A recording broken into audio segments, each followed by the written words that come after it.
Where do we begin? Dude, the Crowder stream seems good. I've only seen clips. I want to watch it. Can we just watch it? Steven Crowder. Oh, wait, is it live right now still?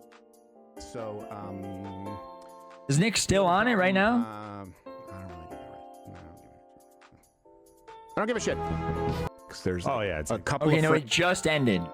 Perfect. Punishment, he is factually incorrect. All right, guys, do Wait, we have pause the music. Mr. Fuentes on? You guys let me know. Coming up now. Coming up now. All right. So when that happens, you know, you guys, your mics are Crowder. going to be gone Yep. For a little while. Any thoughts? Any last words? Last words. I don't know. It's a good conversation. Yeah, it's one of those things where this is the problem too. These kinds of conversations. Again, I've had a conversation with an imam who called for my death on air. Now He wasn't wrong. I haven't hosted him since then, to be clear. That's when I developed the rule. Yeah. I'm like, I probably won't actually have a conversation with someone who wants to kill That's me. good content. Why? Okay. Realistically, though, if it is impersonal, that is hilarious, great content. Having an imam, I would have an imam on that wants to fucking kill me. That's hilarious. Outside of that, I've had conversations with communists. Even worse, the first. No one was expecting big centaur cock. Wait, BCG? Foreshadowing big centaur cock. What? Is that something that actually happened? Beardson behind you? Where? Beardson was behind me? That's why you guys. Where was he? Oh, they just fucking hosted some black guy.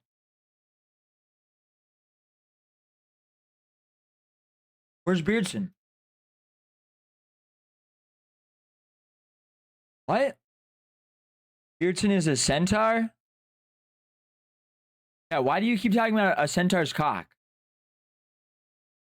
Okay, can you not host some random black guy when I'm trying to watch this, Crowder? Oh my gosh. Are we being for real? Now Rumble's just broken? Dude, it is the worst website. It is easily the worst streaming website of all time.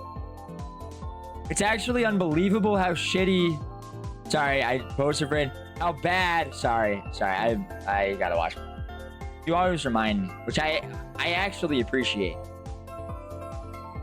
Like when I see Mormon missionaries, I immediately want to just be a better person. It's like when I see Bosif, I don't want to swear. Can this load? Hello? Please, Rumble, please.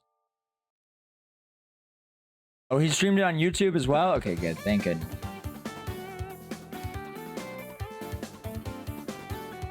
Nick Crowder.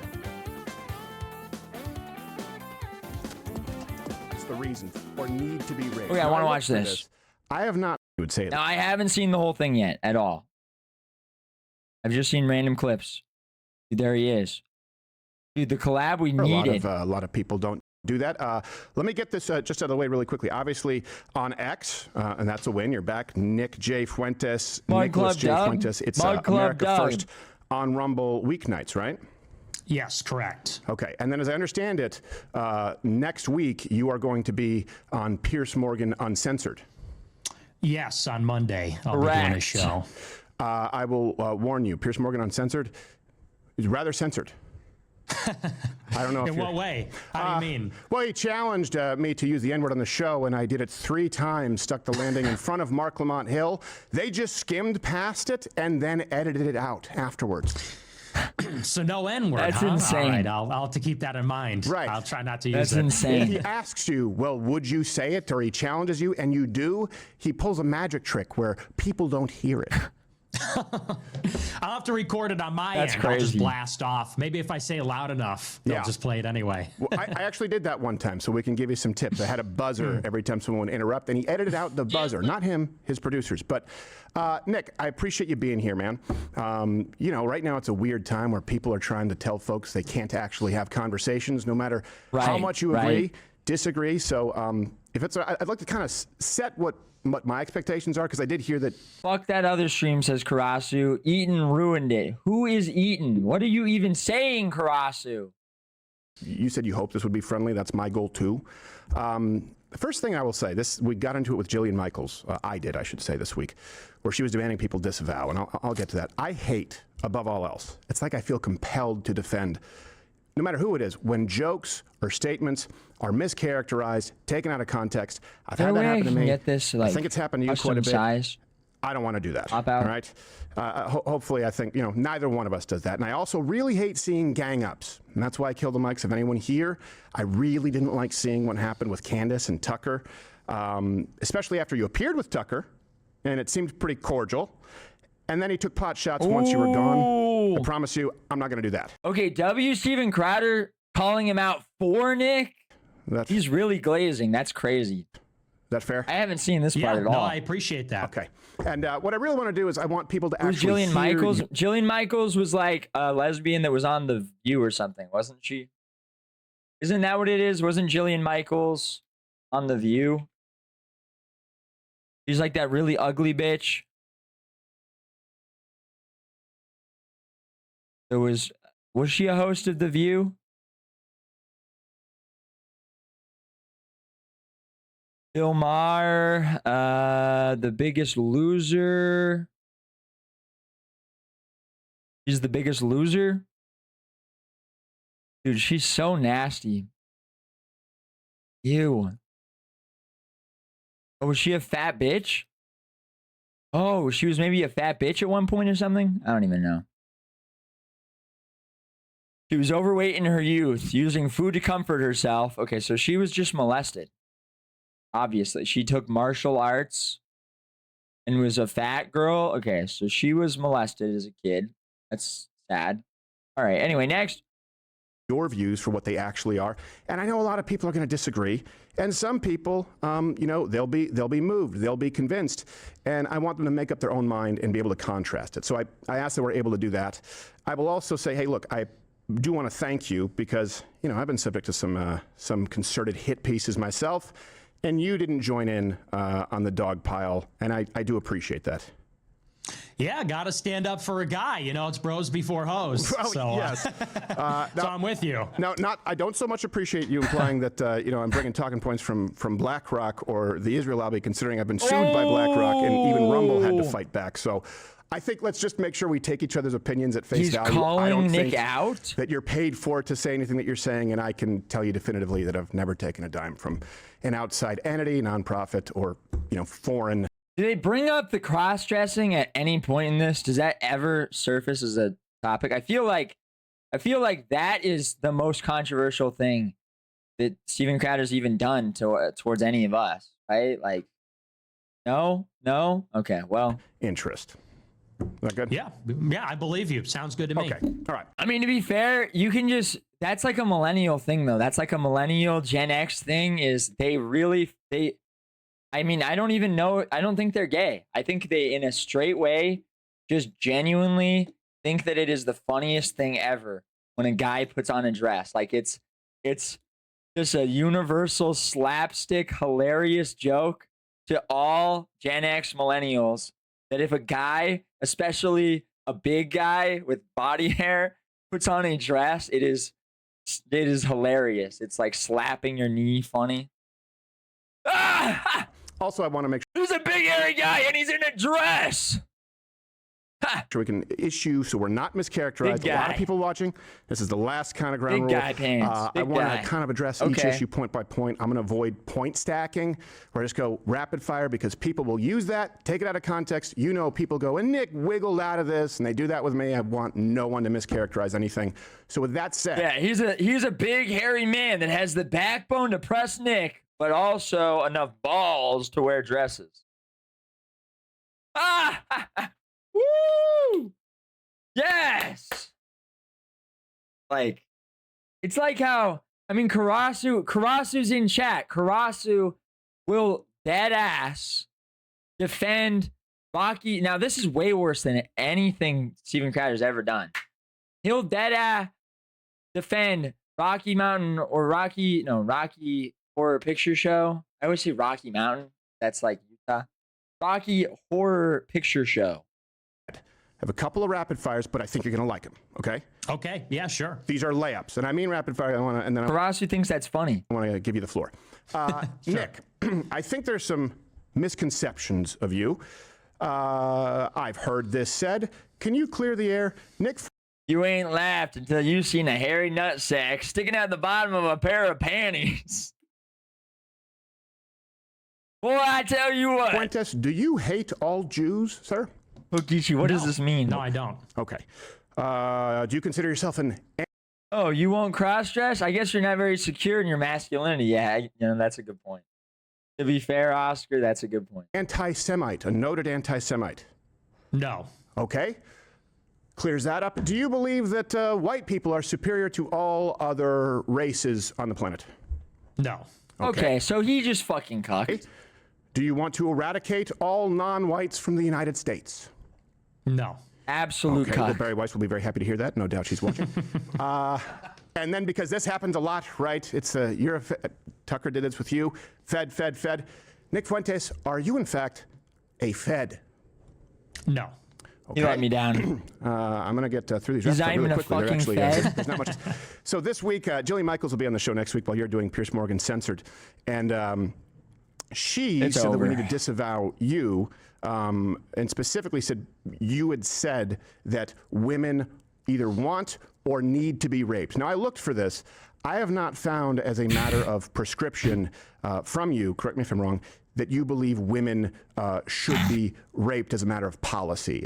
Do I have that right? Dr. Fuentes here. I prescribe you this cock, bitch. Yeah, you're correct on that. Yes. Okay. All right. So Okay, she's so he wrong. cucked She's on just an rape? angry lesbian. Got it. Now, finally, this one might surprise people because I know you and Charlie Kirk were sort of rivals, as you've described. Been a lot of controversy floating around that, and people often say that you blame the Jews for everything. Do you believe the Jews killed Charlie Kirk? That's one of the conspiracies out there right now. What's your position on that? I Just Julian. Yeah, he should have stole the Trump line. Just Julian Michaels, whatever. don't believe that. As it stands right now, I think it was Tyler Robinson. Yeah. Just Jillian Michaels. Okay, me too. And if there's something else, I hope that we find out. But I think a lot of people would just sort of toss you in that lot. Okay, I think we've cleared that up. So look, there's some people who might be new to you here. I know you've told your story quite a few times. Some people here may not have heard your background. Tell folks out here your story. How did you Joe come the to Boomer your in chat? current Hey, Joe. positions? Well, I appreciate the rapid fire intro because that is my reputation.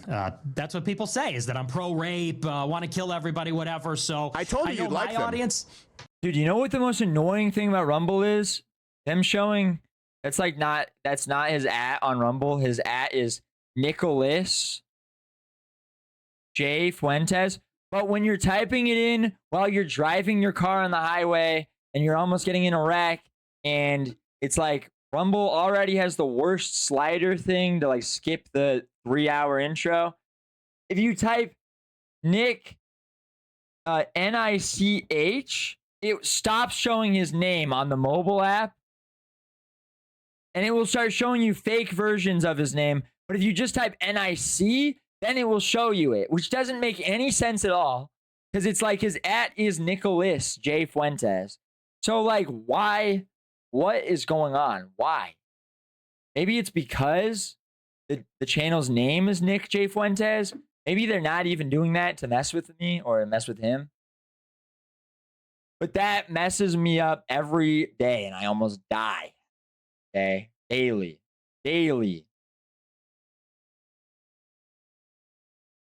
I'm realizing now it's actually because Rumble's just retarded. So the URL for Nick's channel is Nick J. Fuentes. But his channel's name on Rumble is Nicholas J. Fuentes. And so the search, I guess on browser it's working now, but like when you do it on your phone, on the app, it doesn't search that. Like it will not show it. So I like almost get in a car accident and then I hit this and then the freaking slider is impossible to like slide this on. Oh my goodness. People say is that I'm pro rape, want to kill everybody, whatever. So I told you know you'd like my them. audience. Yeah, I did, and I appreciate the opportunity because my audience knows that, but maybe your audience might not, or other people might not. So I actually appreciate that. And as far as how I came to my views, I've told the story many times. Oh, you're right. That is why Rumble is so retarded, even more retarded than than I just explained. You're right. The issue is because you have a stream account and then you have a channel, which is also why it's like that worst website to stream on ever. Because it's like you have to go live and you have to like get a new URL every time. You have to like, or you're supposed to, and then you have to go like set the title and all this. I think they actually fixed that. I don't think you have to do it that way. You used to have to start a new stream exclusively on Rumble every day. Okay. Every time you'd want to go live, you'd have to go to like the Rumble studio and do this. Jeez, dude, it is the worst website. But hey, I made, let's see, in the month of November, I made 53 cents in ad revenue. And I hadn't even uploaded.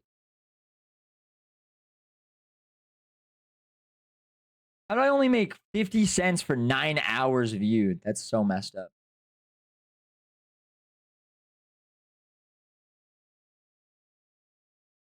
Okay, anyway, sorry. This is just, I'm just shutting out. Kind of the shorter version.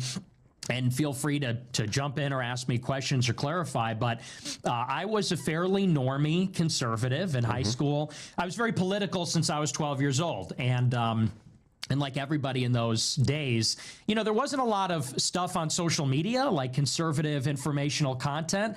Right. And so what you had was PJ Media, you had the Hoover Institute, you know, you had things like this. And that's kind of how I got acclimated into conservative politics and Prager University and all that kind of stuff. And I would say that I was about as mainstream as it gets. I was pro-Israel, pro-free market, fiscal conservative, basically libertarian is what I would say about myself. And then the Trump election kind of just hit me like a train. And I had a series of realizations about the media, about immigration and demographic change in America, what the political implications would be for that in elections, but also just in society. Is this just the intro? Before that, so that your sort of campaign or your fans' campaign was a response, or was it after?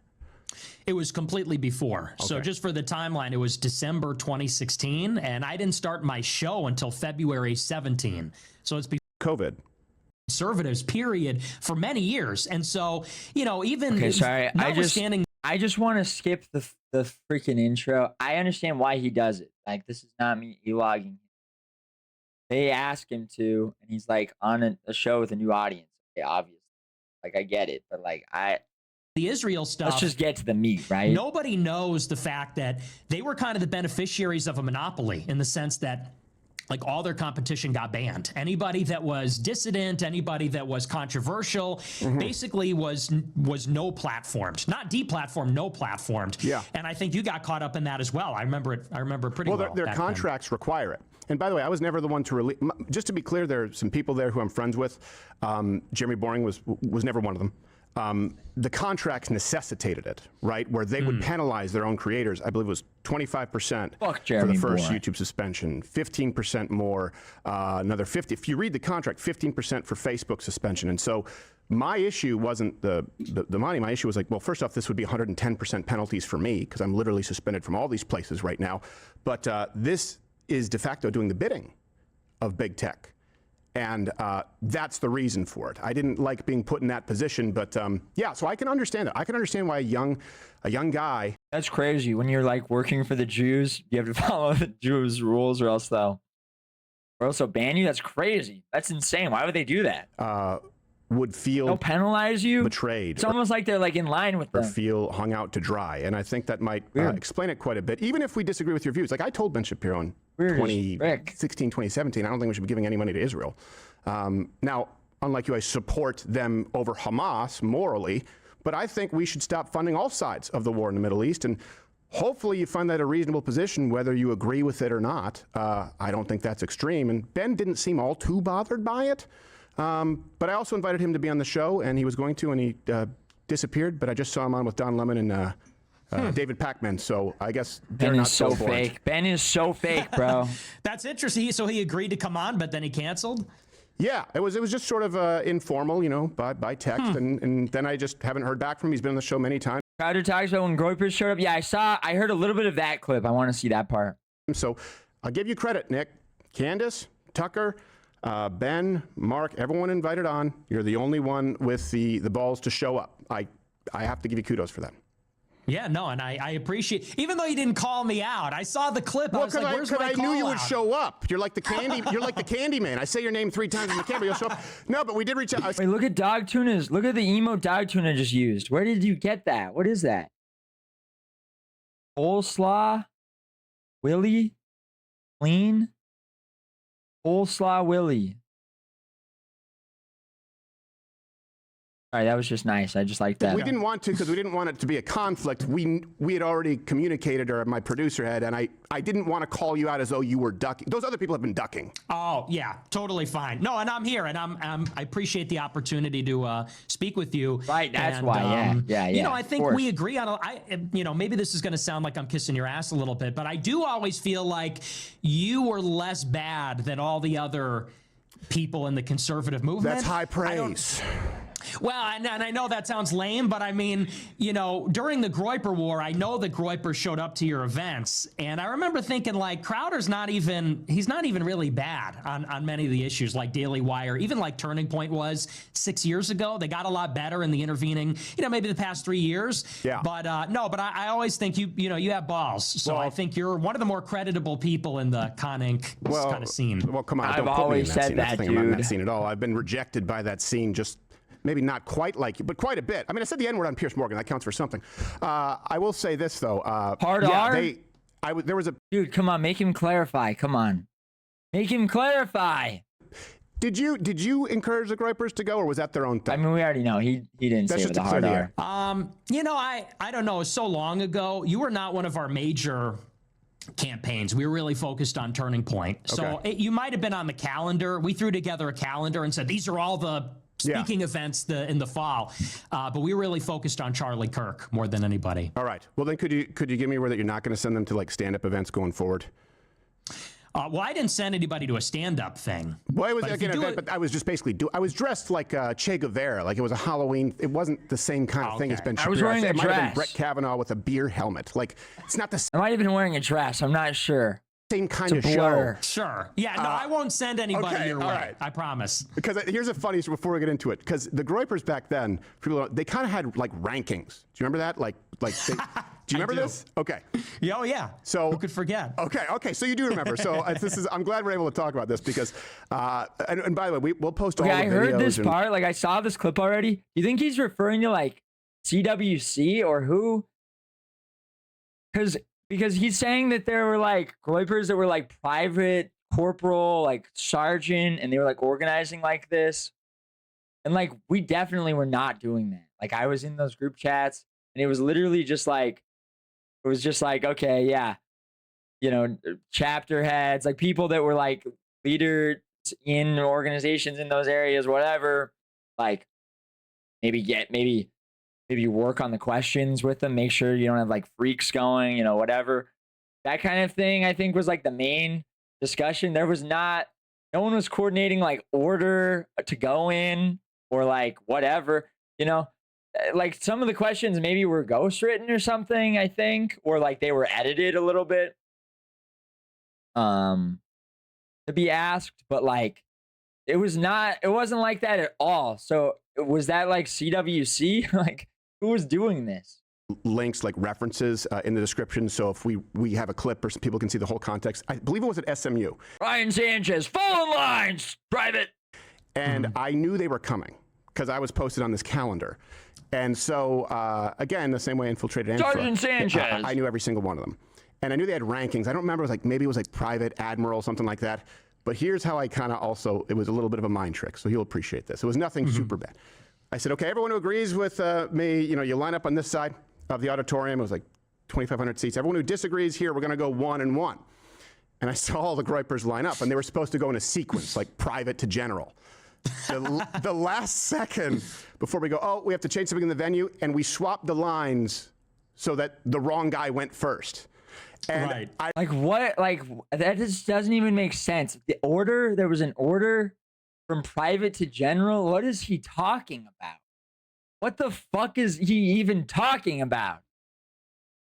Why would the order of the questions even matter at all? Like, what? I remember in your groups back then, or not your groups, but We're coordinating the order that the questions are asked for fucking what reason? for the Grape Reddit Facebook group, one of them said, "Did you see I asked a question last night?" And they were like, "You were a stuttering, disgraceful fool. You are not amongst us." And they booted him. They drummed him out of the corps, and then it was off the list. I remember we had generals. We didn't have. Maybe Okay. they did that on their own. We had generals, and it Okay. was sort of tongue in cheek. You know, we were a little Right. ironic about it, but no. But I remember the tricks you guys were pulling. He's just glazing. He does not like that. He does not remember the tricks that anyone was pulling because they like weren't because that wouldn't even work. That wouldn't even make sense. That makes no sense. He's just glazing him. What tricks? There was never like an event where everyone was like, "Oh man, the tricks they're pulling." I mean, if by tricks maybe like they were figuring out who the chuds were to not let them go or something. I think maybe Steven Crowder's misremembering it because I vaguely remember this, and it was like they figured out who was gonna go. I think he's rephrasing it because he doesn't want to say what he actually did, maybe. But I think what they actually did was just like they got everyone in a line and then didn't let the Groypers ask questions or something, or like, you know, only like a couple of them got to. I think that's what it actually was. That was pretty, you know, Well, that was come on. pretty clever. I'll give you that. It was pretty clever. That was a good counteroffensive. You know, were well tricking done. and we were tricking, and the truth is I just wanted to do Yes. some fun stuff. All right, so since we got through that, look, America first. I identify as a conservative, as a nationalist. I wear that since it became a pejorative. Like, I thought that was They were always fucking with the lines, Jimbo. Fake ass Groyper general. Okay, but the lines, no one fucking with the lines doesn't even matter. I mean, fucking with the lines is in they're not letting certain people go. Okay, but then that's just like, so you're just dodging questions from people. Like they're supposed to be answering questions from people they don't like or don't agree with. So that just doesn't even make sense, first of all, okay? Which is why he's like wording it like that. Because switching the order or something would not matter. There was no order. No one was setting up an order for questions to be asked in. What would the questions even be? What would need other questions asked first? It doesn't make sense, man. sort of a default thing for America. So you wouldn't hear me saying nationalist until people were like, nationalist means you're a supremacist. I'm like, well, okay, well then I'm a nationalist. Now I have to claim it because Yeah, they did an only liberals can ask questions thing. Yeah, exactly. of course I want. And then there were like a couple Groypers who just got in line in the liberal line. America to do best. Since you, I know, are very clearly America first, let me ask you, what do you love most about America? Well, I love that we're a superpower. I love that because I really do believe that, when Submarine. you look at the history of Western civilization, I love the idea of an empire. I love the idea of the Roman Empire, the Spanish Empire, British Empire. And I love the idea that we just have this crazy productive capacity, huge population, huge resources. I like the power of America. That's something I've really been liking a lot lately. Okay. And of course, we don't want to take that. Lately, for we've been granted. enjoying Honestly, that. The power of America, like that switches in a nanosecond as far as history. Is there anything else that stands out to you aside from the power? I mean, if not, we can move on to the next. Yeah, I mean, I love political liberty. I like the Constitution. I like our culture. I like that we're like a pan-European empire. I like that. This shit mid as 'cause hell, when you bruh. compare us to Europe, you look at Europe and it's sort of petty and small, and they're squabbling and they're fighting, between these like little towns and villages. And I like that there's just like this sense of nationhood in America between European Christian people and other people too, of course. But for the most of our history, it was mostly the Europeans. But, Yeah. I mean, there's a lot of things I like about America. Yeah, that's where I would already disagree with you because I was raised in Quebec, which is much more European, and I think Europe kind of sucks. I'm not a big. Why? Well, because there's far less freedom. I mean, in Quebec and a lot of these European nations, they had an enforced denominational form of Christianity, which didn't work out. That breeds atheism. I believe that Quebec is possibly the most unchurched population in the industrialized or Western world, even though Catholicism was a state-enforced, provincially enforced denomination. I think we're better than Europe. That's why we left. But I do understand that the founders, obviously, were largely white, Christian, European. I mean, Protestant, obviously. I know you and I, we'll quibble about that, but that is the basis here. It doesn't mean that Catholics aren't welcome. But let me ask you, what about the founding, like founding fathers? Is that something? Because I know you have opinions kind of on both sides of that, and I think they're more nuanced. But is that a big part of what you like? I love the founding fathers. I think they're brilliant. I love George Washington. I just saw a YouTube thumbnail. It's Tucker talking to that fucking retard in the cowboy hat, and the title of it is "Your phone is a tool for the child trafficking industry." Yo, self-report? What the fuck? No, it's not. Mine isn't. Why is yours? What? Your phone is a tool for the child trafficking industry? What does that even mean? In what way? In fucking what way? What? Here's how to stop it? Like, what do you mean? What are they, what could that possibly mean? They're Bitcoin mining on my phone and they're funding child sex trafficking with that or something? Like, what could that even mean, bro? Love Hamilton. I like John Adams. I think they're remarkable people. So I hate when child traffickers use my phone. Yeah. Child traffickers ask me if I have any games on it. Next thing I know, they're trafficking children with it. Absolutely, yeah. Okay. Political liberty. Can you kind of explain, I guess, that a little bit? Because that's where I know you've said that you differ with conservatives. And I don't want to mischaracterize you. I understand you've said that you're not, quote unquote, conservative. Okay, what does this mean? Identify as America first. So political liberty, what does that mean? I would say I'm more reactionary than conservative. That's why I don't mean when I say I'm not conservative that I'm something else. And so, as far as political liberty goes, I like that in our country, we have a generally permissive climate. I think, of course, that's gone too far in some ways. But I do like that we have a free press. I like that we have the right to own guns. I am a capitalist. I'm not an ideological free market person, but I like that we have private property. I like we can own. Okay, I want to go back and hear this part. I just saw this. I'm getting distracted by too much funny stuff. Look at this. Yo, what is Rylan Hollyann tweets? Work is better with Johnny Cash. Goat. What is he watching? What the fuck is this tree? What work is he even doing? He's like signing autographs from the desk of Brylan Hollyann.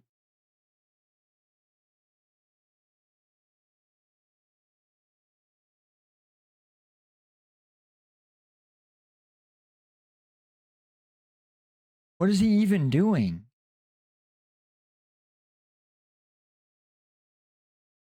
This is just insane. Why does he post stuff like this?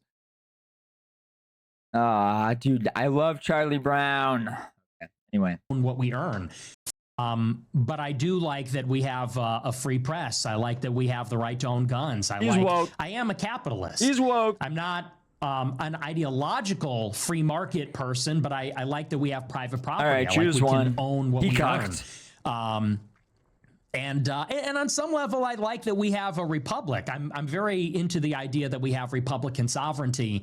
That we have rights. They're protected by God. The Constitution respects that also. Okay. And I would say, because I could kind of see maybe, I don't know if you're comfortable with this, if I could go a little further here. Sure. I mean, look, yeah, go wherever you want. And as long as you're comfortable with me disagreeing and understanding that it's meant to be fair, but I'll let you know where I do. Yeah, because maybe I could see where you're going with this. I'm really not like a totalitarian. I don't want a police state, to the extent that people say these things about me, like you're a fascist, you're a communist, or a socialist. I'm very much not in favor of that sort of thing. I just think that, in the past 30 years, we've gone a little bit too far in the other direction. That's all. No, and I wouldn't disagree with that last part, by the way. For example, I think it's very reasonable to say, you know what, maybe OnlyFans isn't a good thing. When you have libertarians going, oh yeah, if they ask for identification to prove you're of age to get pornography, the next thing you know, they're going to take your guns away. Dude, the funniest thing about this interview is that I just tried to say Chowder like 3 times. Crowder's producers clearly have a subscription to like Nick's archive where you can use the AI search thing and everything, right? 100%, meaning they've seen all the clips of him like just taking pot shots at Crowder for no reason at all, like for no reason, just out of nowhere, just being like responding to just super chats that are asking stupid questions, being like, yeah, fucking idiot, yeah, Crowder's down the hall, you fucking dumbass piece of shit, fucking animal. Maybe you should go watch a show that's more stupid like you are, like Crowder's. Like, I think that being 18 to get hardcore pornography kind of makes sense. So if addressing the hardcore libertarian sort of ideology, I would agree. If it goes towards like a theocracy or something like that, which I know you've discussed, I would disagree. And look, I want to play this because, of course, everyone's going to ask me to ask you this about the Tucker Stalin clip. So what I want to do is play it, and then I know that you've already explained it more recently. I want to play a longer clip knows his chud-ass context audience. and then give you the floor, because otherwise people say, why did he softball him, and not ask about... Okay. I'm sorry. I know I just keep interrupting. But genuinely, though, the YouTube algorithm is so insane. It is showing me CBS News, how Jewish American pedophiles hide from justice in Israel. It's like promoting that on my homepage, like the second row down. 5-year-old video. It's not even recent. Like, it's like, hey, I think you'd like this. Oh, you liked Crowder having Nick Fuentes on? How about you check out how Jewish American pedophiles are hiding from justice in Israel? Like, okay, all right, okay. Man, I guess it's a good thing that Susan Wojcicki just fucking died. About Stalin. Here's a clip for those who haven't seen it from Tucker Carlson. So it was like late December. It's actually funny. It was December 18th. I remember because that's an important date to me. And it's Joseph Stalin's birthday. Oh. I'm a fan. You're a fan of Stalin. Mm-hmm. Always an admirer. But we don't need to go into that, I guess. Like, well, that's okay. Let's get back. We'll circle back to that. And then he called you a gay fed. No, I'm kidding, but pretty much that's what he did. People are mad at him for softballing. I think he didn't. I think that would be fair to press. I just think he was fundamentally dishonest in a lot of ways, because the second you left, it was a different Tucker again. Is that a fair assessment? It's actually true. Nick, kind of Nick also feels the same way. Yeah, 100%. And why not press him while he's there? I had the same experience with Candace. I went out there because him and I had beef. Me and Tucker had been privately and then publicly beefing for years. Can I just say he's so good? He is so good at working people exactly how you should. Because Crowder fucking hates Candace so much. Crowder wants Candace fucking dead. So like, just throwing that in there, like, yeah, also fuck Candace, just by the way. Like, he's just so smooth with it too, with just getting everyone, on his side, working them perfectly. And, he called me on the phone over the summer. And we talked a little Candace, bit. with his ex-wife, exactly. Alex Jones was a part of it, and somebody else kind of put this together. I went out. Wait. Dinner for Alex 3 hours. Jones was the mediator? He was. You do kiss and make up. All right, come on, this is enough. I mean, I can't imagine him being the middle ground, but okay. He's a sweet guy, He's a teddy bear. Guy. Yeah. So he didn't want to see us fighting because he loves Tucker, he loves me. He kind of put it together for us. I love Alex Jones so much, man. So I go out there, we have dinner, we do the show, and it is so white pilling and just good to know that Alex Jones is just the same person on and off screen. Like he doesn't switch up and isn't just like a fucking, like freak fed or something. He really is just like a big, goofy, guy with alcohol problems that's trying his best. At no point during the show or during the dinner was it really even contentious. Was there really even an explicit disagreement? We had some disagreements, but he kind of tried to avoid those. I don't think that he was very forceful or direct about those. And then I went on my show the next day and said, yeah, it was a great interview. I thought it was really nice, and maybe we're on the same page now. And then every single interview that he has done since then, he doesn't say my name without calling me an anti-Semite. He's going and doing the circuit, and every show that he goes on, he says, Nick is really talented and this and that, but I don't agree with his anti-Semitism and Jew hatred.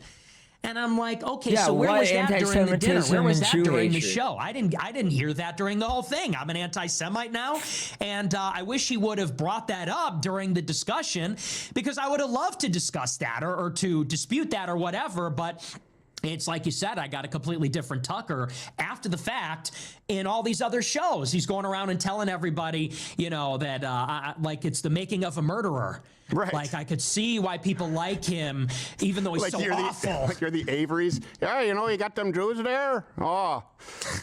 Yeah, exactly. Yeah. And Candace will make another show about that like 9 years later. Okay, so that's fair. She did like something about making a murderer. I was like, this is very late. Okay, but going back to that's the clip that people say, ask him about Stalin. And I would have, in Tucker's shoes, asked you about Stalin. Now, I've seen you on another show explain it more recently. Now, I can't play the whole clip because it'll be really long, but Uncle Tucker will spank you. Naughty. I want to play a longer one and then allow you to provide any missing context. I can't remember the name of this, something Danny D, Johnny G. Play. It's insane that he's a girl dad to like 6 girls or something. And he was on stage saying sometimes the government needs to be like your daddy. Sometimes you're being a naughty girl or something, and the government needs to spank you. Like, yo, what the fuck though? Tommy G. I was close. Agree you have some hilarious moments, but there was a moment from the Tucker Carlson interview I wanted to ask you about. Yeah. You mentioned Stalin. Go the Boomers! Your dad and his work. Yes. Was that serious or a joke? That wasn't a joke. But, it's like anything else. I love history and I love stories. And to me, Joseph Stalin is an extremely compelling figure. I would say more, you'd be surprised to hear this, than Hitler. Everybody pegs me as like a Hitler guy. I'll tell you, and I'm not saying this to pander, I'm not saying this, because I care about what you think of me. I really don't even know that much about Hitler. I never found Hitler to be that interesting. I think that there's narrative. Tap. Wait, what is? There's talking actually behind. Are the producers talking? Because I care about what you think of me. I really don't even know that much about Hitler. I never found Hitler to be that interesting. I think that there's narratives about Hitler that are interesting. You think you press him on that point? In America, if you talk a certain way. Dude, the producers' mics are on, and you can hear what they're saying to Tucker. About certain issues, they say, you're a Nazi, you're Hitler. So it's interesting in that way. But for me, Stalin is the far more compelling figure. And I say that because, while everybody focuses on Hitler, Stalin is a person who takes Russia, which is the most backwards country in Europe at the beginning of the 20th century, serfs and peasants and just all around immiseration and poverty. He takes a country like this, and by the time he dies, it's a nuclear empire. It's a global superpower. It's like the most unbelievable story in the history of mankind. And so I don't think he's a good person. He's an evil person. He's one of the villains of history. But in terms of his effects, he's an effective ruler. And I think that's interesting. Okay. Now that clip goes on, we'll make the link available. I don't want to do an interview where everyone's watching you watch you. But so with that, I was asked about this on Chris Morgan. And I, again, asked to condemn, Stalin. I said, look, I don't know. He could have meant, and by the way, I don't know if you have a cold. I have a halls in my throat right now. I notice everyone's a little bit He's sniffly. selling out his base. Schreiber's fooled again. Okay, yeah, that's true. But you could hear Crowder's producers talking. He could have been saying he's fascinated. Like, for example, I've been going down a rabbit hole of Stalin versus Trotsky, like how much they hated each other, which would seem odd to us because they're very similar. The spoiler alert, it's two assholes fighting. That's pretty much all it is. And I would be curious to ask him about that. So when people say disavow without having the full context, I think that's wrong. Now, that said, my question to you would be, I know that you have said we need a Catholic theocracy or a Christian theocracy. I've heard the word dictatorship, correct me if I'm wrong. So I would ask you, since the end point seems much more similar to where Stalin reached, who is saying, okay, who is it even offensive to say that Stalin's not even bad? Like Slav monkeys and like that's it, like Polish people or something? Like that's it. Who cares? For Catholicism or Christianity. Would you be able to name, or is there any one thing that you think Jews, America, like concretely, should copy about Stalin's rule or methods to get there? Not his methods, because like I said, he's an evil person, a murderer, and genocidal, arguably with the famine. I mean, I think it's pretty clearly intentional that they were trying to kill all those people there. And so I want to make that clear. Sometimes I feel like it's almost childish, and I'm not saying that about this interview, but just in general, when people say, wait, but he was a bad guy, it's like, I know he's a bad guy. Like, I know he was evil. And I suppose the thing that I find maybe more compelling about Stalin as a ruler is the way that he industrialized the country. I'm very interested in this because that is, among the other things that I talk about, a very important problem in the countries that were deindustrialized. Yeah. And what Stalin did, and I said that in that clip and in other clips too, he takes a country that has no industry, and he literally, and with brutal, evil methods that I would not, I don't replicate, I don't support that, but he does take the country and drag it into the 21st century, and he does that by bringing in heavy industry. The 5-year plans, the collectivization of the farms, it was about prioritizing heavy industry so that they could eventually build ships and planes and tanks and, you know, the things that they needed to fight the war. So, but it was about seizing industry, and it was about doing it by force. I mean, you know, secret police, the party purges, the show trials. So if you say the industrialization of the country, how do you separate that from, I mean, the only methods were largely evil, or certainly his calling card methods, right? That's where people would say, okay, if you point to him as an example, is there anything worthy of emulating other than, because you could point to other countries that have industrialized, including the United States. Well, I don't think that is necessary. I think because it starts with the idea that a country, an empire, needs industry. You need to be able to make things. We don't make things. We don't even make the machines to make things anymore. Right. China makes all the things. And so starting from the idea where Stalin says in the 20s, he says, we're either going to do in 15 years. Crowder debated him into the ground right here. It would normally take us 100 years to do, or we're going to die. Our country will not exist anymore. Stalin having an assassin ice pick Trotsky in Mexico was insanely goated, and you're gay if you disagree. Circled. And I feel like America's in sort of a similar position where we need to race ahead of China, or else we are going to be destroyed. We need industry back in the country. And I don't believe in taking grain to feed the factory workers and enslaving people in gulags, but I do think the government needs to set. It's sort of like when JFK said, we're going to go to the moon in 10 years. I like the idea, this ambitious idea of we're going to catch up in 10 years. We're just going to go out there and do it. We're just going to build it. And I don't support, killing people. I don't think you need to kill people to achieve that. But I like the idea of urgency, setting targets, having a national strategy, and and doing it for the sake of power projection. Well, and I agree, by the way, industrialization, right, is good. We went through that in America quite a bit before Russia. The reason they had to play catch up is because it was an awful place and they had to do it by force. So my question is, am I mischaracterizing? So true, Tucker. Everything I ask is genuine because I'm trying to see where we disagree. Because I think Stalin is a fascinating historical character. We did the Great Diktatov, where we did brackets for 3 days of Hitler, Stalin, Pol Pot, Mao. Funniest one was Papa Doc in Haiti because he sucked Pinochet, who wasn't all wrong. And we were very clear about this. And I think Mao ended up winning. Might have been Pol Pot, though the number wasn't as high, but he was just... that guy single-handedly did the Holodomor. That's... Man, that really messes me up when I think about... What do you... did the Holodomor. Damn, that's so fucked up. That makes me so sad. really dumb and really brutal, which is a bad combination. How could you get, if we're talking about now, to Stalin's industrial results without Stalin's methods? It's got me fucked up, bro. If you want to get to a Catholic, first off, have you said Catholic theocracy? Is that, am I misquoting? I might have said it, but I don't believe in a Catholic theocracy. I think that the government should be Christian, but not a theocracy. Okay. Not a dictatorship either? We might need a very powerful executive for a short amount of time. I think that's maybe unavoidable. Okay. But not an ideological totalitarian state. No. So how do you get to that in the industrialization that you talk about with Stalin? How do you get it? Good morning, Zapparoni. I think that you need tariffs. I think you need. How could Joseph Stalin murder tens of millions of Ukrainians?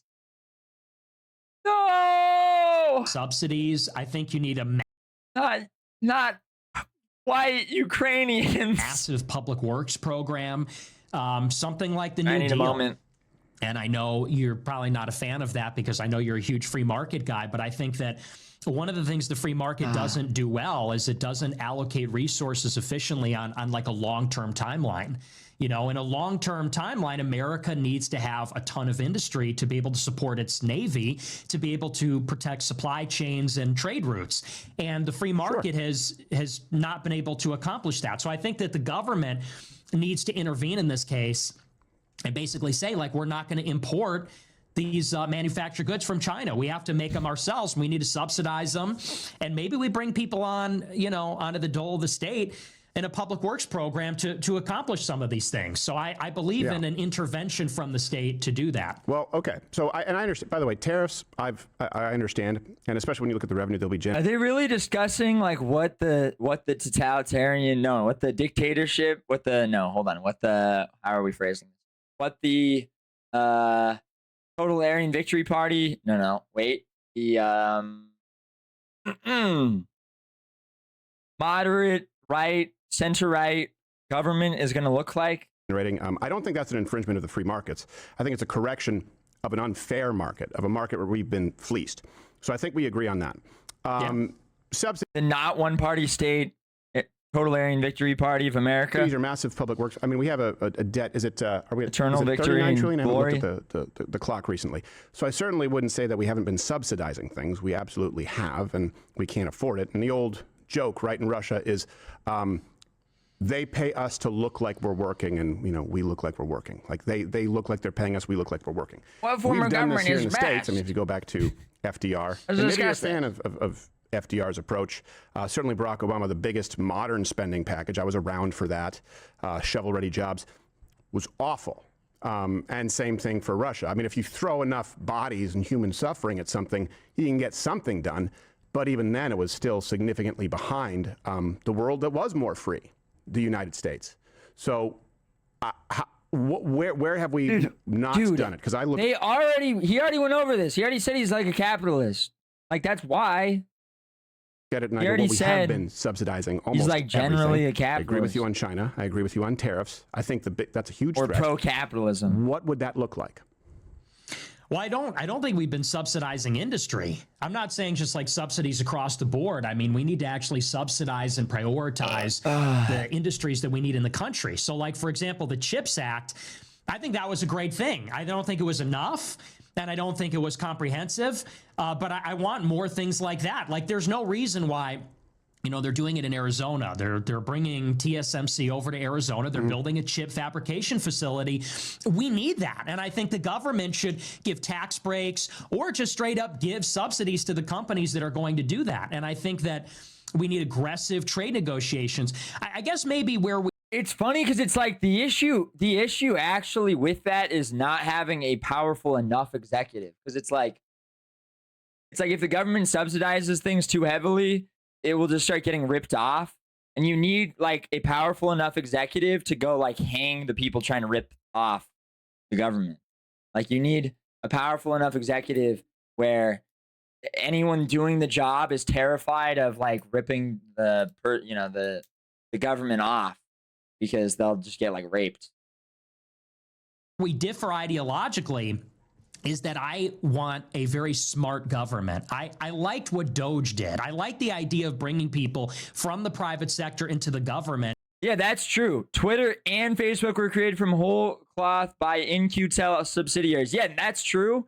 And that's an example where I think that there is almost like a dictator level of like control and then being scared. Because it's like, okay, imagine the CIA, like the head of the CIA or like the deep state, heads of the CIA are the ones funding that, and they want their fucking money back too. So you have like mafia boss style, people telling you to go make that, and they're giving you the subsidies, but they want results or they're gonna like cut your head off, You're gonna have the CIA like killing you. Then it gets done. Then it's like real. And even Trump said that in 2016 to work on trade deals, to work on, for example, China steals all our intellectual property. They steal all of the developments that we have. We need people that know about technology almost in a technocratic way, like true experts guiding our trade policy, guiding in some ways our economic policy, setting a benchmark that it's like, we need like 10% of the economy or 15 or 20% of the economy to be productive in 5 or 10 years. We need to be making ports, ships, or we need to have countries in our orbit that can do it for us, like South Korea or Japan. But we just need people that are in charge that are, kind of aware of this problem. So I guess that's maybe the difference. No, I don't think that's the difference. I can outline maybe the difference based on what you just said. I don't have a problem with tariffs. Sure. I know what you're talking about with the CHIPS Act. I agree. And I think a big problem is, absolutely, Chinese stealing intellectual property. Agree. So I think they're a huge threat. You agree? See, I mean, then you can point goodness. though to like American auto manufacturing, which has been abysmal. I mean, industries that have been heavily subsidized. I mean, if you look at insurance industries, pharmaceutical companies, if you look at energy companies, I mean, you remember also about Solyndra, green energy companies. Totally. Every company that's been heavily subsidized and regulated tends to be less efficient and it tends to be more expensive. But we do need to protect certainly things that are, I would say that chips are a matter of national security. But my thing there is you say you like Doge. Well, I don't know why you think I would differ. That was largely, axing things. You've just mentioned stuff that really for the first time has been done under this administration. And where we differ is I go, is it perfect? No. Is it a step in the right direction compared to Biden, compared to Barack Obama? Yeah. And then I know that you've also talked about having to burn it all down. So where I differ is, you've said you're reactionary, or I've heard you use the term maybe accelerationist. He's accelerate toward Dude, Nick has always been saying that he's an accelerationist wignat. what? Because if that's what you want, and I agree with you, we're getting more of that than ever before. So how would you get there, and why would you burn down the progress that's being made? Well, I'm not an accelerationist. I think that Okay. I think that's sort of misguided And because it's over. and I agree with you, accelerating towards what, And he that's the got it. operative question. So that's why I'm not an accelerationist. I think that to make things worse is only basically to vote in favor of chaos and I'll death forward again and award. potentially civil I'll war, forward again low-level political award. violence. And I think you're rolling the dice with that. So I'm with you on that. As far as the Trump administration is concerned, I mean, I Can I supported. pause you? Yeah, go ahead, Just and I don't want to interrupt, but like I said, I want to address kind of the points No, individually. totally. Yeah. Where Feel we free. okay, and hopefully you think this is fair because I really do want to be, and I know that I disagree with you on some fundamentals here, but you did say that Kamala Harris would be a better choice, and you did take billboards out against Donald Trump and told people not to vote in certain elections. That would be, and just maybe you didn't use the term accelerationist, but you said at least then that would sort of ignite what we need because it's a uniparty, it's all the same, right? So I view that as accelerationism. Whereas I see where we agree, where we find progress, I would argue is better than 4 years of Kamala. And I would argue that we were at the precipice of we were looking at sending into the abyss 15 million on the low end illegal aliens, and not to mention the legal Into the immigration abyss? problem. Add another 10 million with Kamala Harris. We're about to turn him no into longer a have a country where you and I would both agree. So that's where I don't biodiesel understand problem. your position. Yeah, well, let's sit in this for a minute.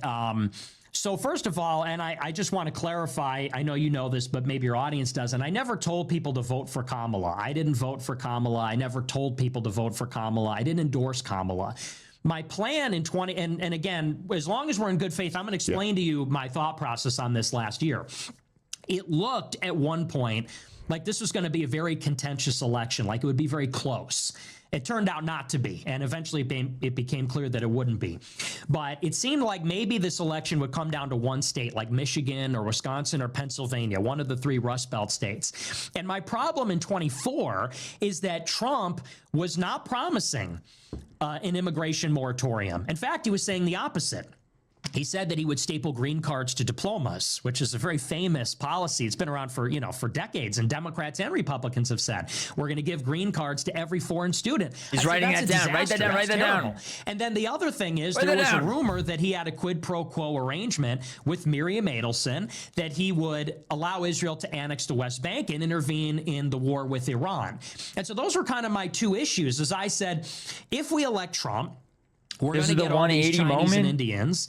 Does he freak out on Nick? Get green cards, and we're going to get H-1Bs because that's what Silicon Valley wants, and we're going to get a war with Iran. And so I looked at it this way. I said, if the America Firsters rise up and sort of tell Trump, here's the ultimatum. You can come out and say you're against the H-1Bs and the F-1 and green cards, and you could say you're not going to bring us to war in Iran, and we'll vote for you. But if you don't, we can't vote for you. And that was kind of the idea. It was like a contract with the Trump team. Now, ultimately, Trump became basically, his advantage grew to be so big that he wasn't worried about losing in one of those states. And I felt that way. I said, we don't have leverage anymore because he's leading by so much. It's clear he's going to win. And that's why we sort of abandoned it in the middle of it. But aside from, so that's where that came from. Just to clarify, abandoned what?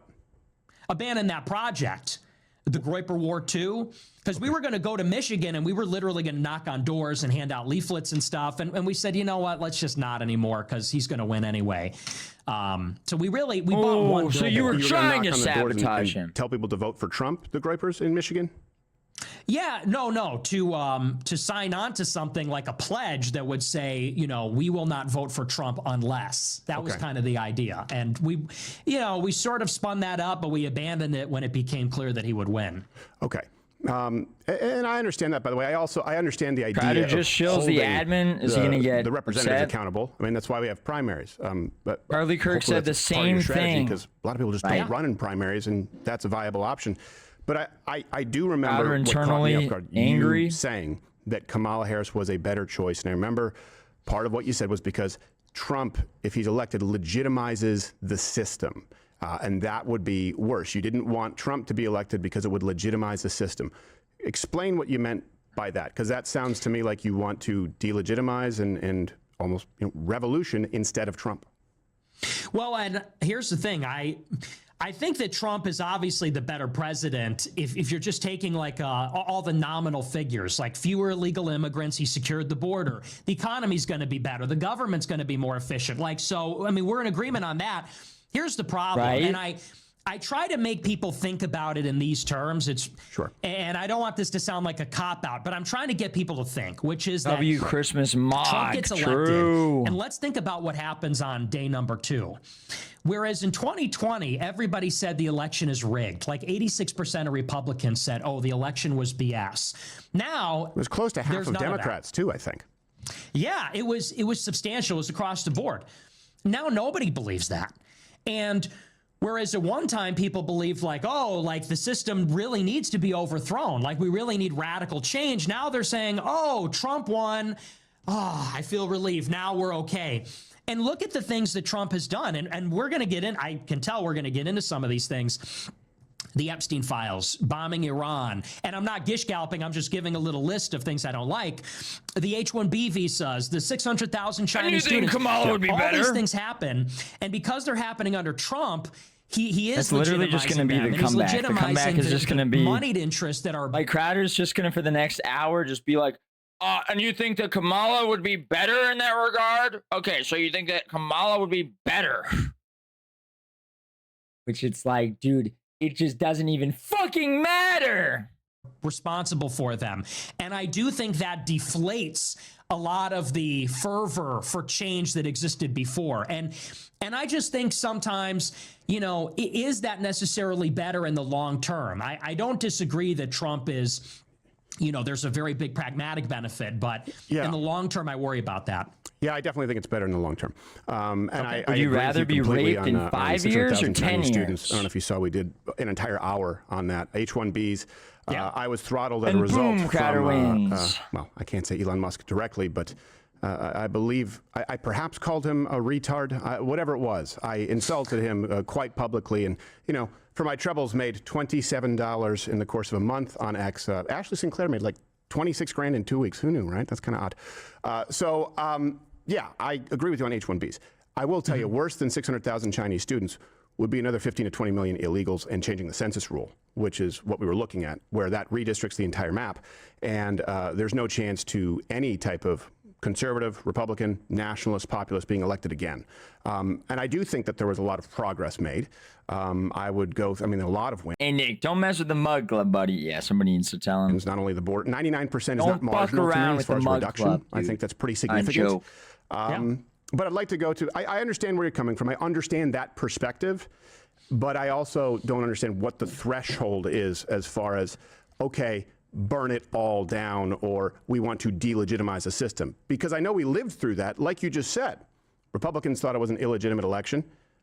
I did as well. Not a whole bunch of folks at the Daily Wire back then, so I think we were on the same page.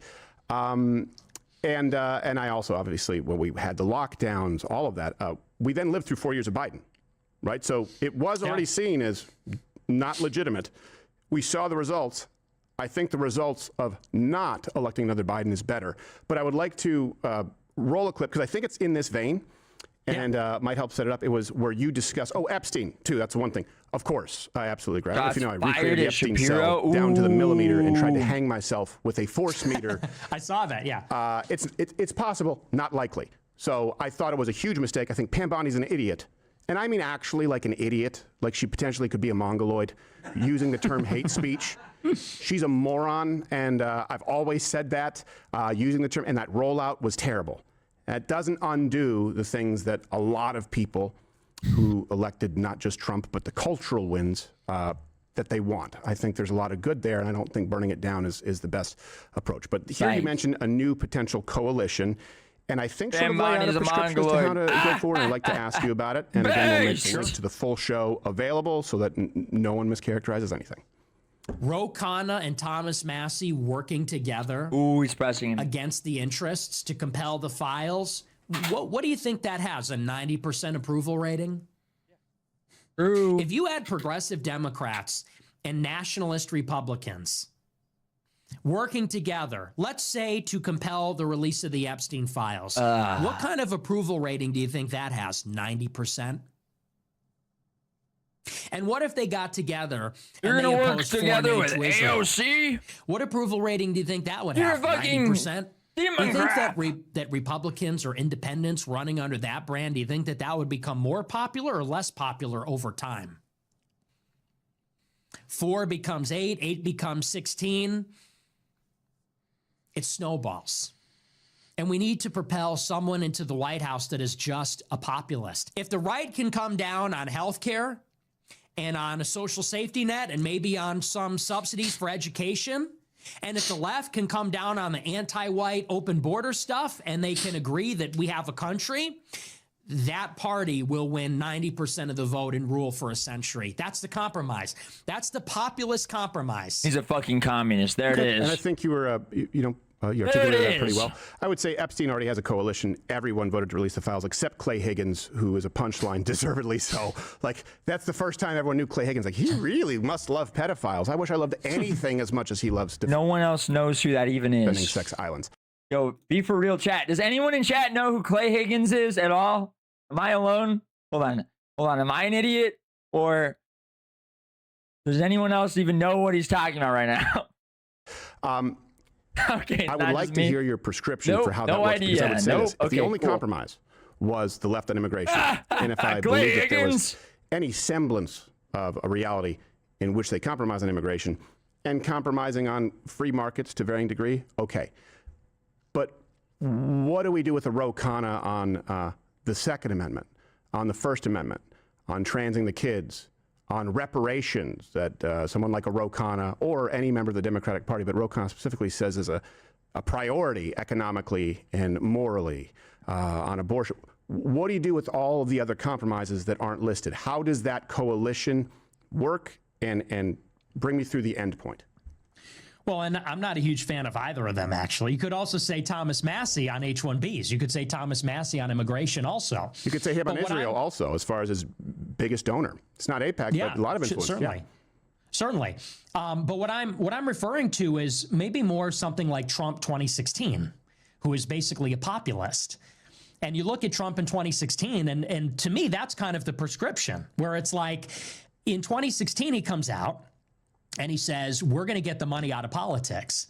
He says, I'm not going to take donor money. I'm not going to take super PAC money. I don't listen to special interests. He says, law and order, close the border. As far as healthcare, he didn't even give a plan. He said, we'll just take care of everybody. He said, we'll get rid of the lines around the states and we'll just take care of everybody. Who even knows what that means? We're going to make you trans, He says, Steven. we're going to put America yeah. first in foreign policy. Sorry, Crowder. Now, I think that... Sorry, Crowder. I know you hate this, but we're putting you in the dress, okay? Here's the thing. We're transing the I'm Crowder. under no illusions. We're not going to win 80% of the left or 40% or even 30%. But I'm thinking that if we can win, because I think there are a lot of people on the far left or even some of the abundance liberals, they're getting tired of a lot of the far left too. There's a lot of these liberals in the center that are saying, how are you going to have public transportation when you have people getting stabbed in the neck and there's no police? Like, we can't defund the police and even have these cities that we want to have. I think there's a lot of people on the far left, too, that are saying, you know, maybe the woke has gone too far. I'm sorry, was that a quote? I made it. Did Ro Khanna say that, or was that just a general sentiment? I'm not talking specifically about Ro Khanna. That's just an example. Who the fuck is Ro Khanna? Because I could, when I hear it, I almost thought you said like I was like, oh yeah, that sounds like something a liberal would say, like stab the cop in the neck.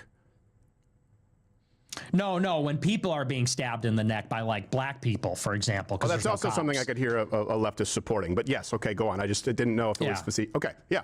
Is that supposed to be like a? Was that supposed to be a punchline? Or are we supposed to laugh there? But if he's gonna do shitty stand-up jokes like this, he needs a fucking laugh track button or something. Well, and here's the thing. I mean, fundamentally, it comes down to the fact that let's just talk about it in general. So that's my prescription. It's like populist Trump, and let's just get a small percentage of the left liberals, you know, who I think have come a long way in the past 5 years since COVID. But I would say that in general, I think maybe where we disagree is I look at this Republican team. What has it actually done for us? Because you seem to be defending like, well, we're supposed to vote Republican and we're supposed to say, well, this is better than the alternative. No. And he's making these wins. Well, hang on. And I look at it and say, it's been 10 years of Trumpism. And, you know, I know Biden brought them in, but we're 10 million illegals up since Biden, and there's no mass deportations. I look at the wars. We're getting into more wars, not fewer. He wanted to keep us in Afghanistan and Bagram. He's building bases in Syria. We're getting into Venezuela. You know, I look at what we have not done in 10 years, and I say, you know, this is a prescription where it hasn't been working. And so I'm very against this line where you say, well, we're going to vote Republican and we're going to, what exactly? I mean, what's your prescription? And then we're going to freaking win, dude. What are we supposed to do here? Yeah. Well, here's the thing. And then we're going to win. I don't agree that our representatives are all failing us miserably. I think they failed in quite a few ways. If you're talking about like the Johnsons of the world and the Rhinos, absolutely. But the things that you just listed, and I would, again, ask you for your prescription because I give mine Monday through Friday. I mean, every day, 11 a.m. Eastern. So I've done one on voting, what we need to do. I've done one on immigration. I've done one on big tech and Section 230. Damn, he goes off on everything. I'm very curious as to your prescriptions so that people can contrast them. You mentioned law and order. I don't know of any president who sent the National Guard in as aggressively when we're talking about D.C. and Chicago. That way you talk about law and order. You're talking about in Chicago? Well, I'm saying any effort being made. I know what we've lived through as far as what Ro Khanna would support, Black Lives Matter, the Police and Justice Act. It's about to get good. So let me ask you, what's your prescription? Why hopscotch all the people who I think watching right now would agree with you if they think that you're on board with them on LGBTQ, on immigration, on Second Amendment rights, on First Amendment rights? Why hopscotch then to compromise with someone who's actively fought to destroy all those things like a Ro Khanna? Wouldn't it make more sense to form a coalition with more Who than is Rokana? half the country who already exists? Because you don't The fuck is Roxana? Yeah, who is Rokana? Why does he keep saying that? want to take them for granted. Take Who Trump the fuck is that? out of it. I'm talking about the people, the voters. What's your prescription? I would say that it's a structural problem, which is that the reason, first of all, I mean, we have to deal with the fact that Trump is not delivering. Like, if you don't want to gish gallop, let's just start there. You say, well, I don't think it's a complete failure. Yeah, it is. And you bring up BLM. BLM happened in 2020 because Trump let it happen, because Sean Hannity was calling him every day and saying, this is better for us in November if BLM burns down the cities. So the summer of love happened in 2020 when Trump was president. And then Trump comes back. No, it started under Barack Obama with going back to Trayvon Martin. The George Floyd summer of love. Yeah, it was a continuation. Well, I think they kind of picked up on it. Don't you think? It wasn't like it was ongoing. I was there, and I had people on my show back then with Hands Up, Don't Shoot. And I remember the assassination of the Dallas PD. Dude. Donald Trump was elected specifically his first term because of how disruptive Black Lives Matter was and law and order. And I would say there was significantly more than under Barack Obama. But if you say they're the same, that's just where we disagree. Well, wait, what are we debating about? I mean, in the George Floyd summer of love, maybe I'm wrong about the calendar. It was in 2020 when Trump was president, and it was the worst, arguably the worst BLM violence, I think, in the 21st century. I think that was worse, actually, than Mike Brown or Trayvon Martin. And Trump was president, and he didn't intervene because he was told it'd be better for him. And now in 2025, there's no National Guard. He chickened out on that. He chickens out on all that stuff. He was going to send him to Chicago, going to send him to every major city. Never happened, even here. Wait, it is getting good. They're doing the deportations in Broadview here in Illinois. They brought in like 400 National Guard, and ICE is still getting chased, and they got boxed in by a bunch of different protesters, one with the semi-automatic rifle. There's no law and order. Irina Zarutska died under Trump. The crime in New York under Trump. The crime in Chicago under Trump. It's a failure, and we're 10 years in. And so you say, what is it going to take? Because we elected him once, Can I ask you something, though, just because this is the point I'd like to address when you say Irina Zarutska, and obviously we've covered that, and I think we're in agreement when you look at the judge and you look at the man who was released, I believe, 14 times, right, under the guy. Oh my gosh, dude, you were just such a fucking chud, dude.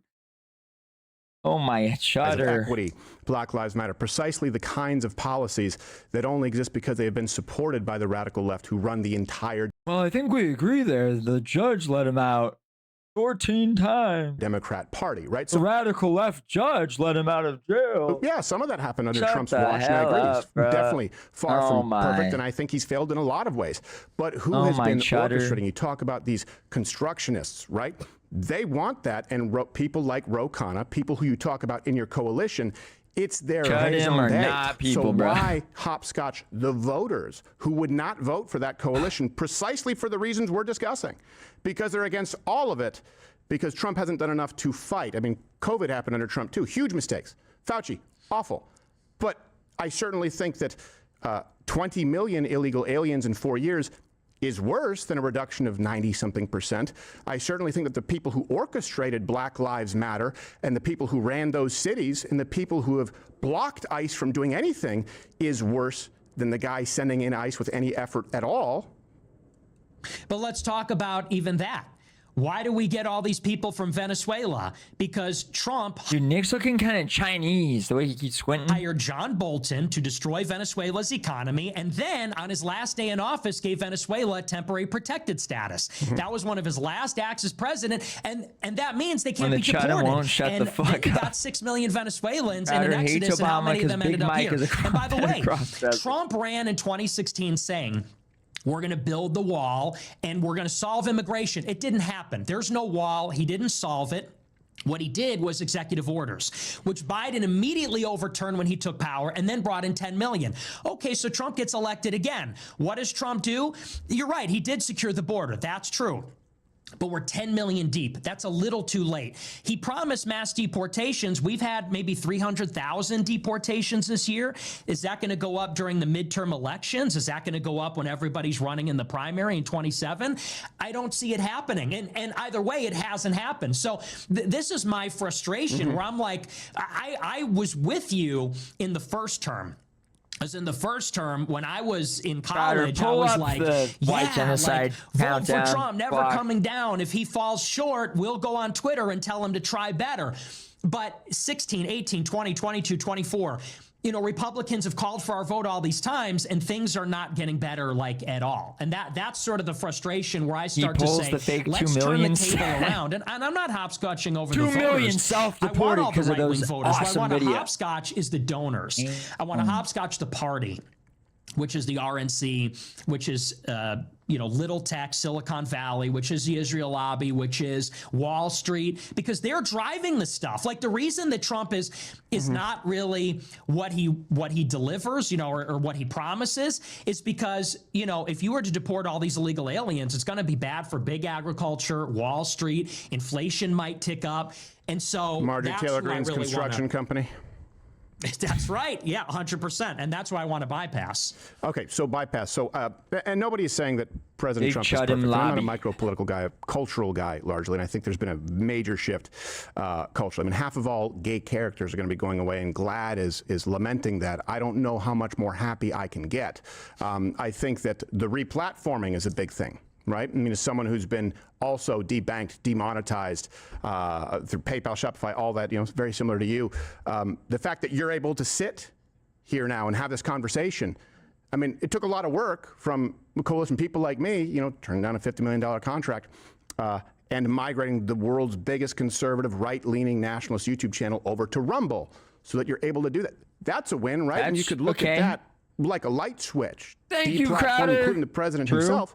Replatformed. But the site sucks dick. To me, that's probably the biggest thing. The fact that you are able to sit here and talk when you weren't. But I got replatformed under Biden. I got my Twitter account back in May 24. Musk bought Twitter in 2022. Right. And Rumble really started to grow after Trump got banned in 21. That's when all the little tech money jumped in, because they said, we're going to do True Social, Trump Media Group, Rumble, these things. So, now that Trump is back in office, there's might be more censorship. Like, you have people... And Crowder, okay, the only actual counter that you could say to that would be Instagram and TikTok lightened up heavily. I mean, until they forced it to be sold, TikTok to be sold. But those lightened up under Trump as soon as he got in. But Crowder doesn't even know about that because he's a fucking zillennial. He's a Gen X. No, he's an Xennial. Xillennial. He's fucking old. But Elon Musk put you back specifically. He bought that to balance the powers that be. I mean, there was a point in time. Elon Musk bought that to put you back on. But that's the reason for it, right? There's no world in which you're replatformed unless Donald Trump is running again and someone like Elon Musk sees an already existing populist movement. That is important. And right now, this will actually be clips on YouTube. That could never have happened. I mean, I was literally deplatformed for having Carrie Lake on in a midterm. That's why we couldn't stream the elections. So to say that, well, that's because of Biden, are you giving Biden credit for Elon Musk buying X and be like, I am Steve. Because I think that you got to give some credit here if you want to build a coalition.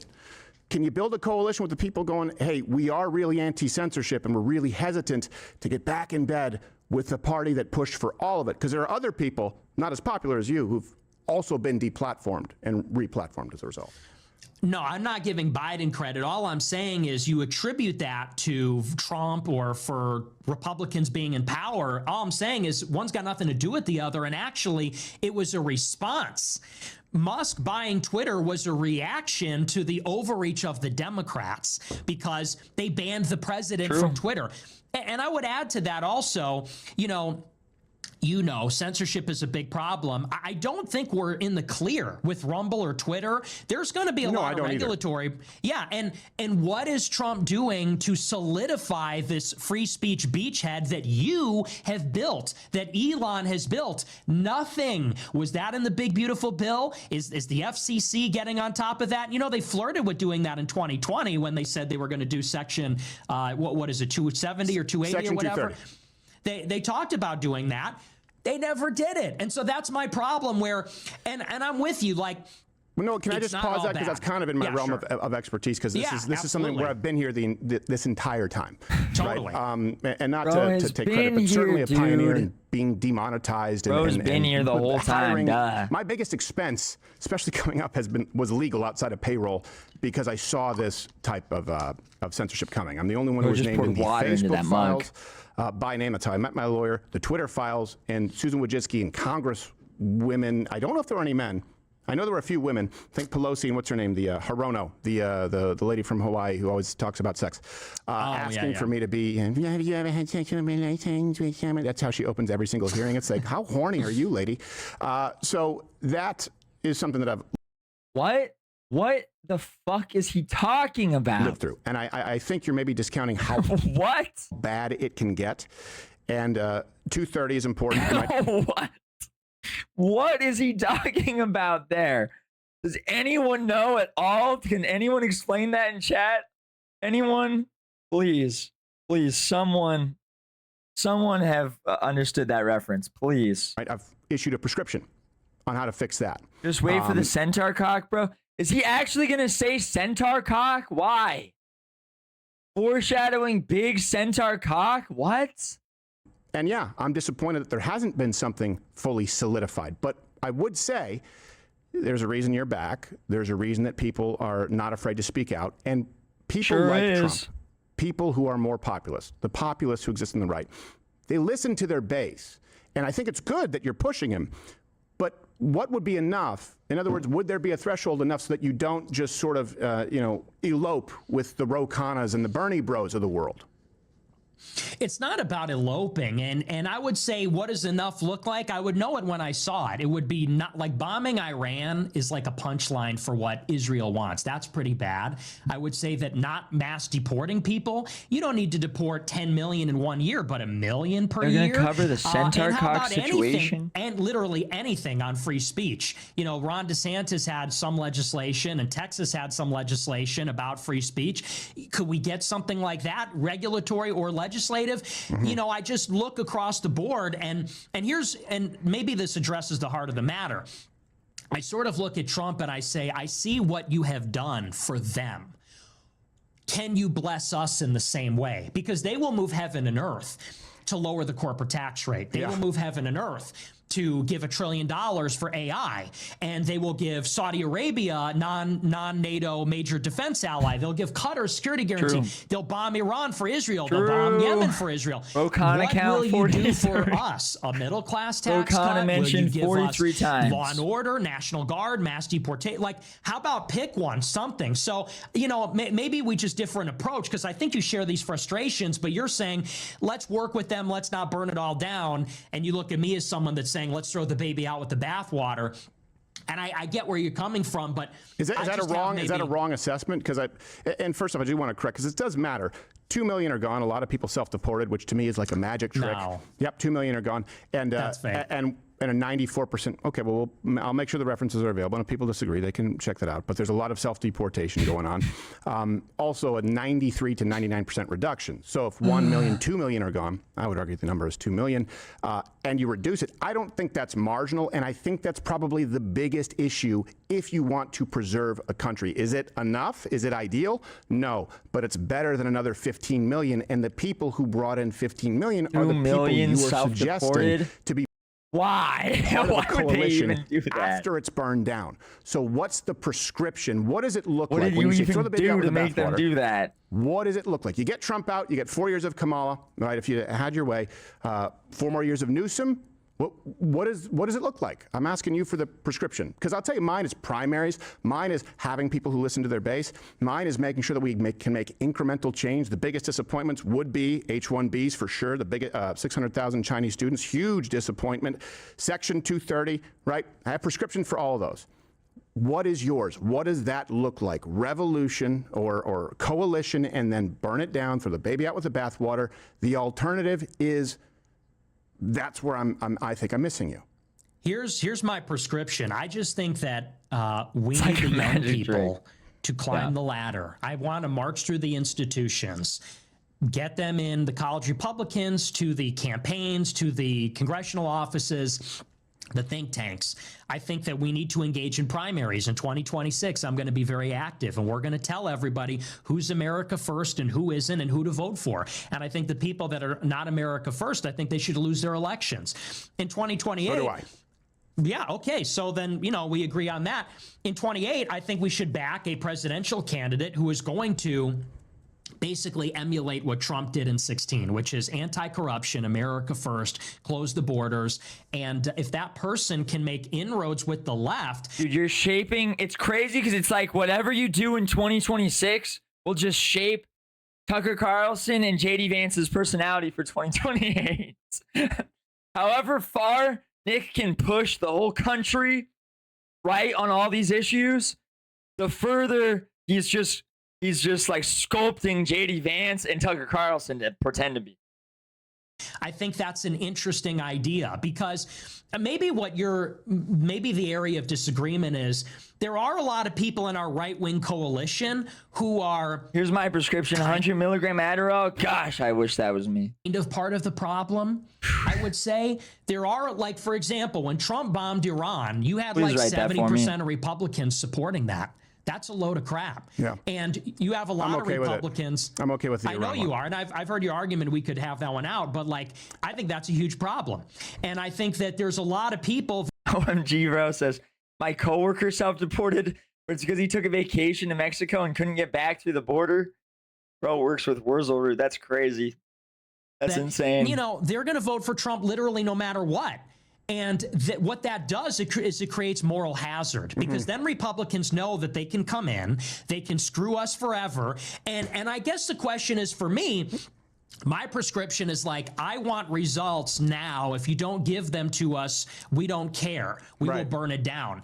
And I'm being the unreasonable person in the room. I feel like you, because you're being reasonable, you are allowing the establishment to get away with everything. And they'll always be stringing you along, telling you, oh, well, it's better than the alternative. Well, in the next 2 years, we're going to. No, that's not true. No, that's not true. No, we're really, Nick.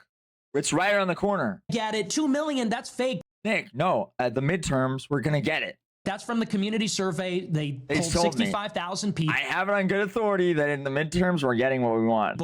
There's a response bias. It's not happening. And you say, well, it's better than nothing. It almost isn't, because what happens? We get a Democrat in 4 years anyway. Hold on a second. I'm not saying it's better than nothing. I'm saying that it's better than what you suggested was a superior alternative, Kamala Harris. That's the standard that we do need to use here because you said Kamala Harris would be a better choice. I'm not saying it's better than nothing, good enough. I mean, you're talking to Dan Crenshaw. Will never be back on this show because I called him to task on the TAPS Act. I was like, well, how is this not red flag laws? No, there's no one who likes those in positions of authority who betray their base. And I think that base, by the way, is a pretty big coalition. It includes conservative. It's bigger than ever with Donald Trump. Donald Trump isn't really a classical conservative. I think it's better than Kamala Harris. And I can't think of anyone less America first than who you suggested, Ro Khanna. That's why I bring it up. Oh That's my gosh. You're getting hung up on that. Okay, so any member of the Democrat Party. Ro Khanna mentioned 44 times. I can't think of anyone less America first than the current Democrat Party. Republicans are flawed. I believe that, go through it, Warren, Kamala Harris, who you said would be a better choice, Gavin Newsom, Whitmer. I believe they fundamentally hate everything about America. I can't name one thing. I'm not talking, Ro Khanna, I'm not talking about him specifically. And like I said, I'm not even talking about Thomas Massey. I'm using them as an example, as a model. Well, as a model, because as sort of a proof of concept, because you have a Republican and a Democrat who, by the way, I don't even agree with them on most things. Like, I criticize Thomas Massey a lot.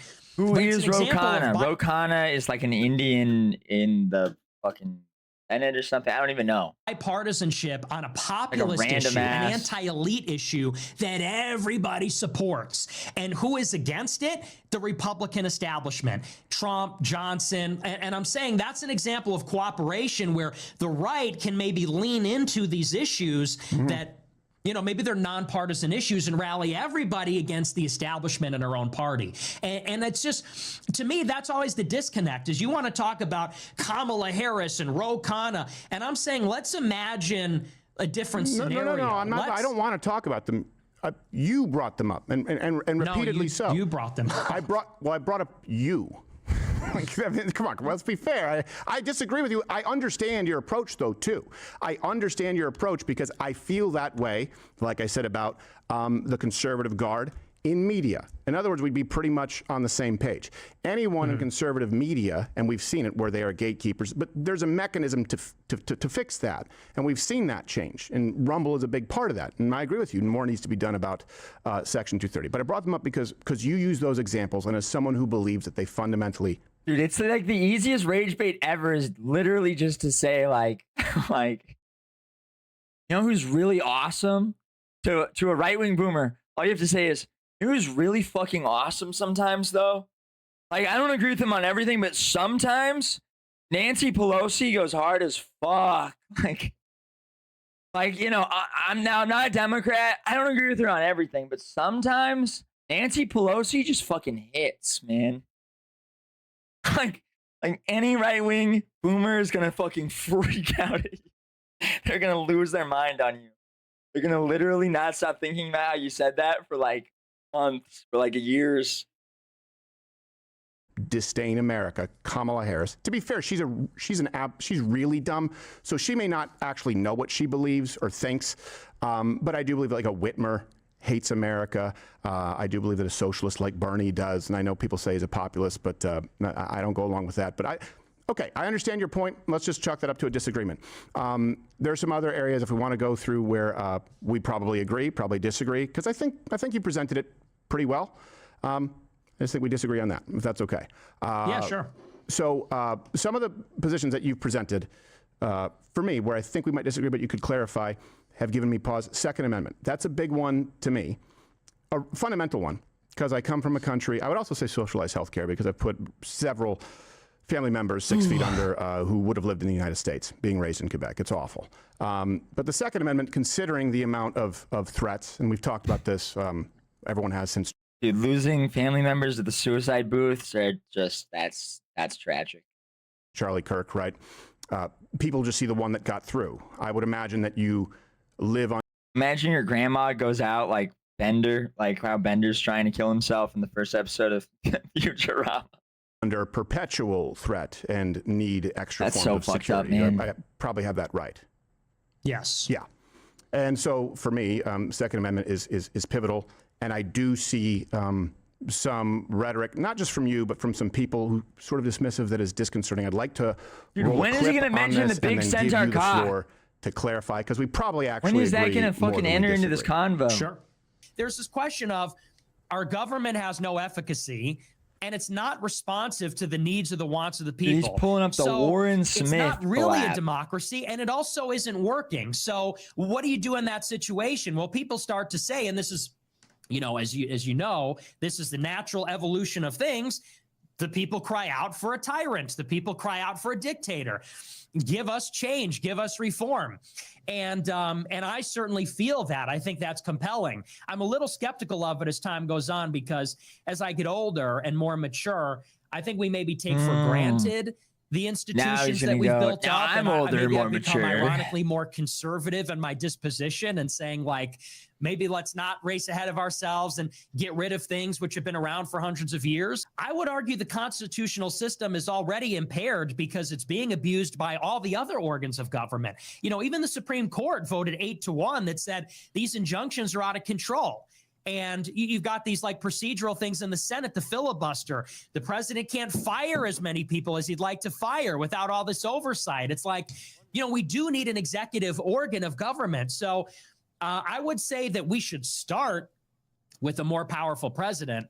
And I would not be opposed to, you know, something like a king that sits over the presidency. I think that maybe they didn't get it wrong, but I think maybe we've outgrown a lot of those considerations. I'll even go as far as skip to say, to the Klops, dude. Where's like the big centaur cock mentioned? You know, and maybe I'd get criticized. Okay, be real. Is it going to be mentioned in the next 5 minutes, or can I go make a fucking toaster strudel real quick? For this, but I'm just free thinking here.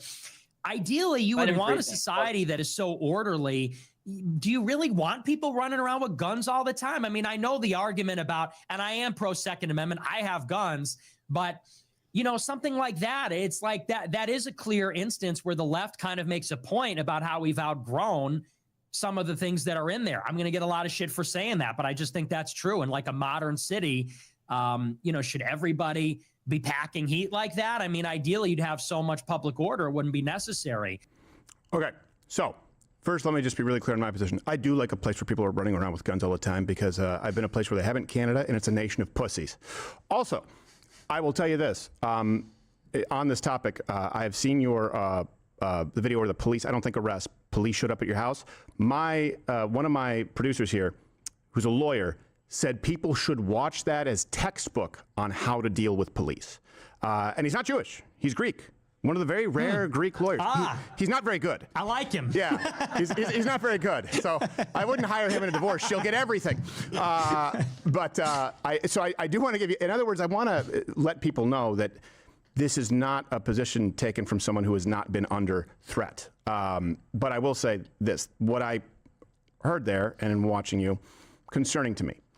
Because what I see communicated is in your ideal utopia, to use the word, would involve a much stronger state with much more executive power. And I agree on the executive authority, but the end game, a much stronger state and much softer civilian arms, softer Second Amendment rights. And it sounds a lot to me like the left saying, well, it was for muskets and we can just revise it. Explain if that's a mischaracterization. How do we know when we decide, and how do we decide we probably don't want people running around with guns anymore? Well, I'm not in favor of gun control in America. I just don't even think that's practical. It's what, 400, 500 million guns or something. I don't think it's possible to control guns here. It's kind of gotten away. But I will just say it really comes from a feeling. I don't really have a fleshed out, like, hot take on it. But I do think about a modern city like New York or DC or LA and think, where do we draw the line? I know in Texas, for example, you have open carry. And I've done it. I was down in Texas with John Doyle actually years ago before we became enemies. And we were walking around with guns in our back pocket in the gas station. And I'm thinking, I actually don't know that I want to live in a city where people are literally walking around with guns hanging out of their pants. I guess I already do live in one. I live in Chicago. They don't do it legally. Well, I was going to say that might just be a Chicago thing because everyone in this studio is strapped right now, and I love it. Like you're almost making me erect in your description. I caught myself. I'm like, oh wait, that sounds like the South Side. It sounds like Inglewood actually. But so I guess I'm in favor of like concealed carry. We should be able to own guns. I just, maybe it's a cultural thing because I did grow up in the Midwest, and my parents actually trained people in how to use firearms, but we're not like a gun nut family. Forgive me if that's a pejorative statement, but we're not enthusiasts. And so there's something to me about it that I just feel like at a certain point it becomes less safe more than more safe. So, but like I said, I don't really have a fleshed out. Did I miss it? Did he mention the big centaur cock? Erect centaur? Crowder's saying he dabbles in centaur cock porn was crazy. I missed it.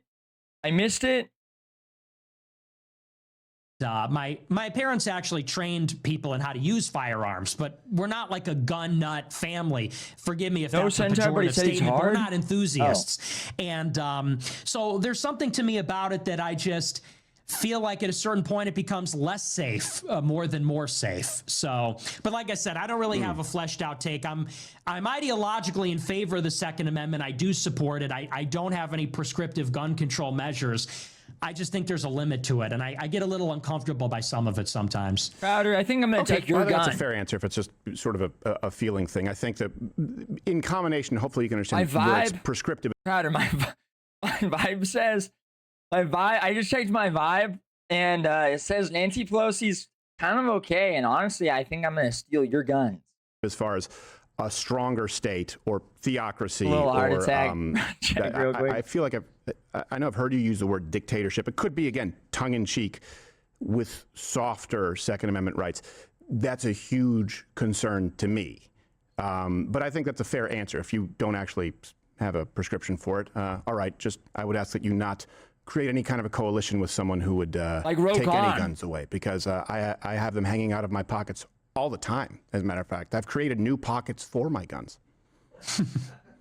I keep forgetting you're Canadian. That seems like a big hang. Maybe because you come from a country without it, but I Well, would I am just say American. maybe. I was raised in the land of pussies. So I was born in Detroit and was raised in the land of the spineless from 3 to 18. Trans-American, huh? You Nope. identify as American, huh? No, Yeah. I'm Well, teasing. I've actually tried to publicly denounce my Canadian citizenship many times, and I don't know how to. I've just said it on air, like I denounce it. I'm so ashamed of that. And my mom, who was French Canadian, I mean, gosh, many decades ago, is embarrassed by it. So I'm not Canadian. I'm never running for office. I just don't want people to actually think I'm Canadian, because that would be awful. Okay, sure thing. Well, I mean, me as far as Dude, just one last. is Crowder what a fully French person looks like? Is that like what a natural, like full French person looks like? We agree. Look, Canadians are awful. We have to agree. They're the worst. But they're your people, Steve. They're your not people. Oh, son of a bitch. All right. I hate that country. It is awful. It's also, by the way, probably why I'm much more in favor of a two-party system, because I come from where I was raised, a parliamentary system. And when Whoa, why do I think he hates Candace? Holy shit, wait. Whoa. I had it explained to me, I said, so He's in on the truck, no conspiracy? someone can become the leader of this country with like 28% of the vote. How is this not retarded? You know, and it doesn't work very well either. Okay, when Jimbo Z alt tab was flashing for a split sec, I rewinded it and it had Amy Dangerfield deep fake. Not cool. Doesn't mean that either is perfect. Listen, but yeah, Second Amendment is try and is a stop really big my thing. But I also understand too, because I Dangerfield was porn addiction. under that impression coming from a place where not a lot of people had guns. But I will tell you this: my prescription is there is no limit. You would probably consider me an extremist on that. And whoa. Almost all mass shootings take place in gun-free zones. Shocking. The lowest number you'll find is 94%. Shocking as fuck. Increased gun laws shit, do did he not say that? at all correlate with decreased crime. Matter of fact, quite often the opposite. And guns save far more lives each Oh, year I'm than getting they triggered take. right now. So that's one of those, if you're a pragmatist, which I know you've said, guns, homicides each year. And this is my soapbox, and I'll get off just since I know you said you're not convinced either way. There'll be anywhere from 15 to 20-something thousand each year homicides. Defensive uses, low end, 500,000 to 3 million. And that's a low count because so many defensive uses of firearms, like you mentioned, just someone showing it, right, they don't need to be fired. They save far more lives than they take. And that's one where I say, yeah, I want an armed society because I know what it looks like where they're not. And in Canada, Montreal, where I was raised, they pretty much invented the school shooting. We had École Polytechnique, Concordia. I had friends at Dawson College where there was a guy who roamed the Maritimes with like a shotgun and shot multiple people for days, and no one could do shit. For days? That's how bad it is.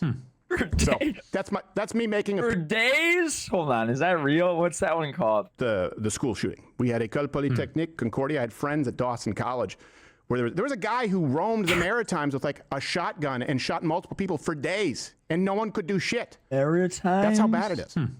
So that's me making a pitch, since you seem like you're reasonably open to it. Well, I agree with all that. I guess the feeling. The Nova Scotia attacks. Gabriel Wortman, the perpetrator of the 2020 Nova Scotia attacks, or the contract killer Gerald Gallant. Gabriel Wortman was the perpetrator of the deadliest mass shooting in Canadian history. Took place. How did we not even hear about this? Which took place in April 2020 across multiple locations in rural Nova Scotia. He killed 22 people, injured 3 others in a 13-hour shooting and arson rampage. All right. That was having me tear up right there. He used illegally obtained firearms, including semi-automatic rifles and pistols, and a stolen police sidearm. He also impersonated a Royal Canadian Mounted Police officer by wearing a uniform and driving a replica police cruiser, which allowed him to evade detection for hours. A specific motive was not definitively established, but a psychological autopsy described him as an injustice collector with a history of domestic violence and paranoia related to the COVID-19 pandemic.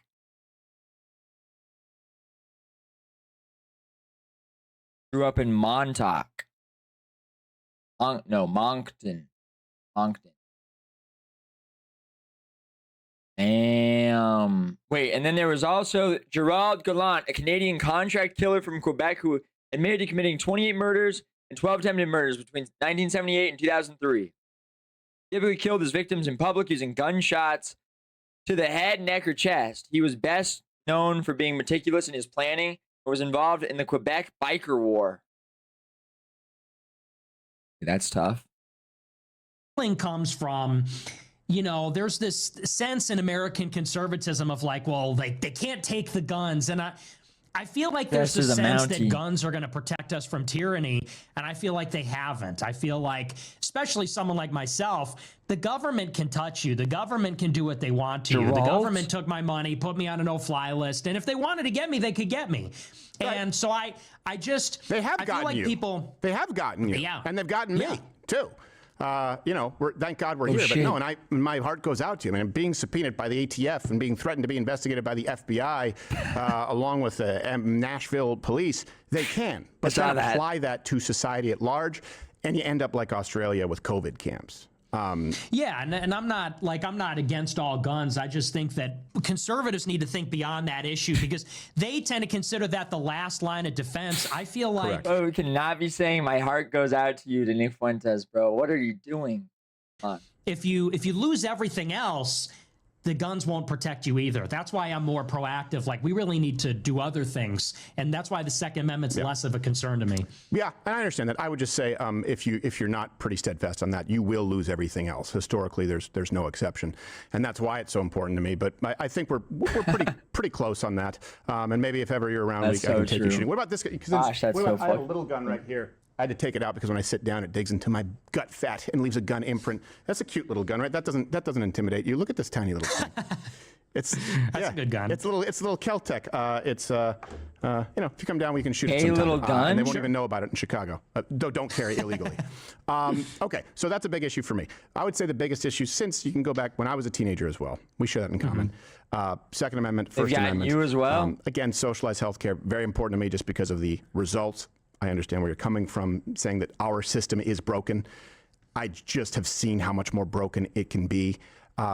Immigration, I think, is probably the biggest issue of our time, both legal and illegal. I think we agree, maybe different methods, if that's fair. But I am for you. I don't want Texas to look like India. We have a segment, Eye on India, where it's pretty much just human beings throwing shit.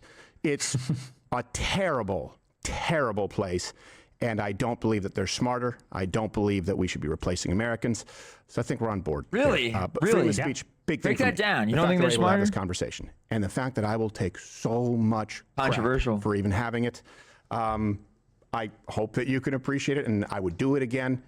That's a big one. Now, I want to play a clip for you that The Hill took, and they edited some stuff in this clip. I'm sure you're aware. And then towards the end of this, for fun, I want to go through some rapid fire viral clips that have no context so that you can address them, because these are the ones that people see. Saying that name. Play the longer version, and let's see if people can see what was edited out, and then give you the floor to explain it. Sure. It just makes me sick to my stomach. There is an occult element at the high levels of society, and specifically among the Jews.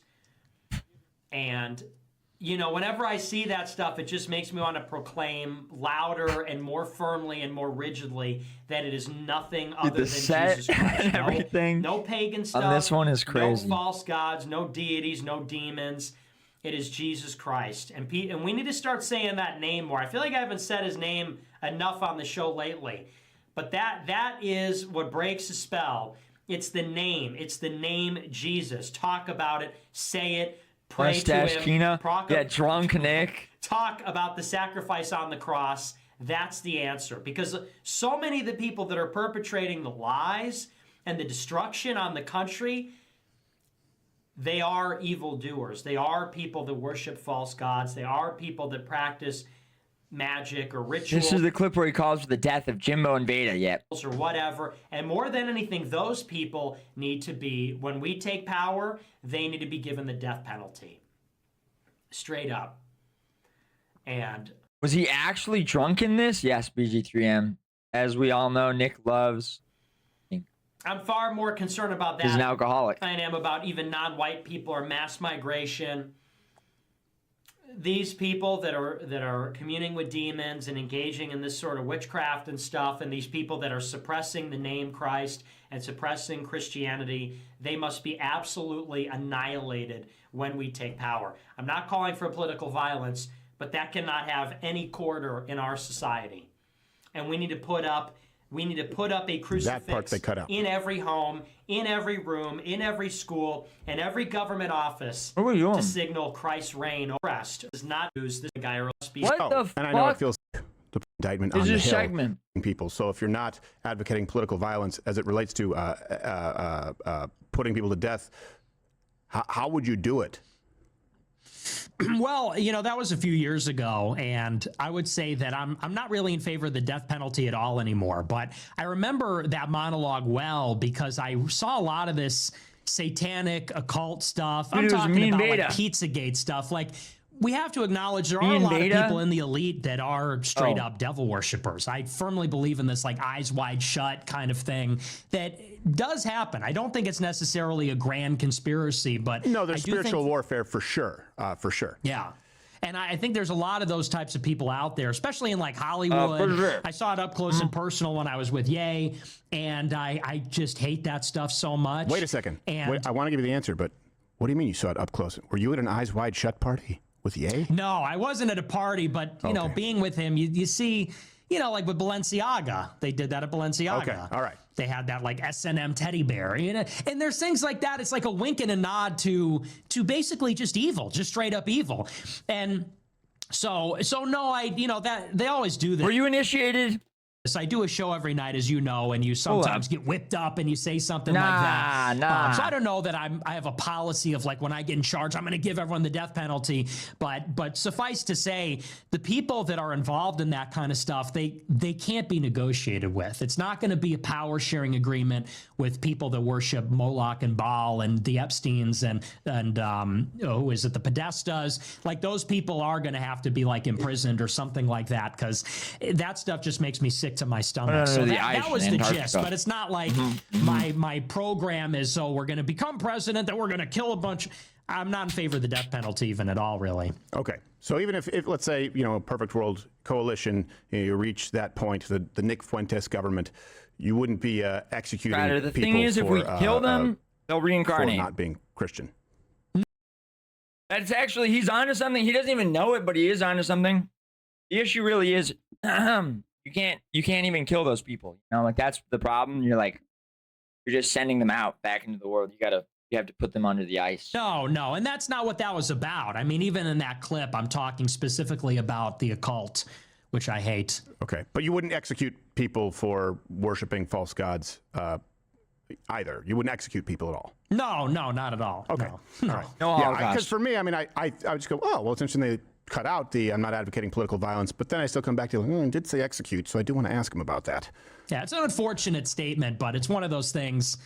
If I could take it back, I would. But that occult, I don't know about you, but when I see that kind of stuff, like just wants to kill me and Veda off. When I see like Order of Nine Angles and stuff like that, on like in my bones, I hate it.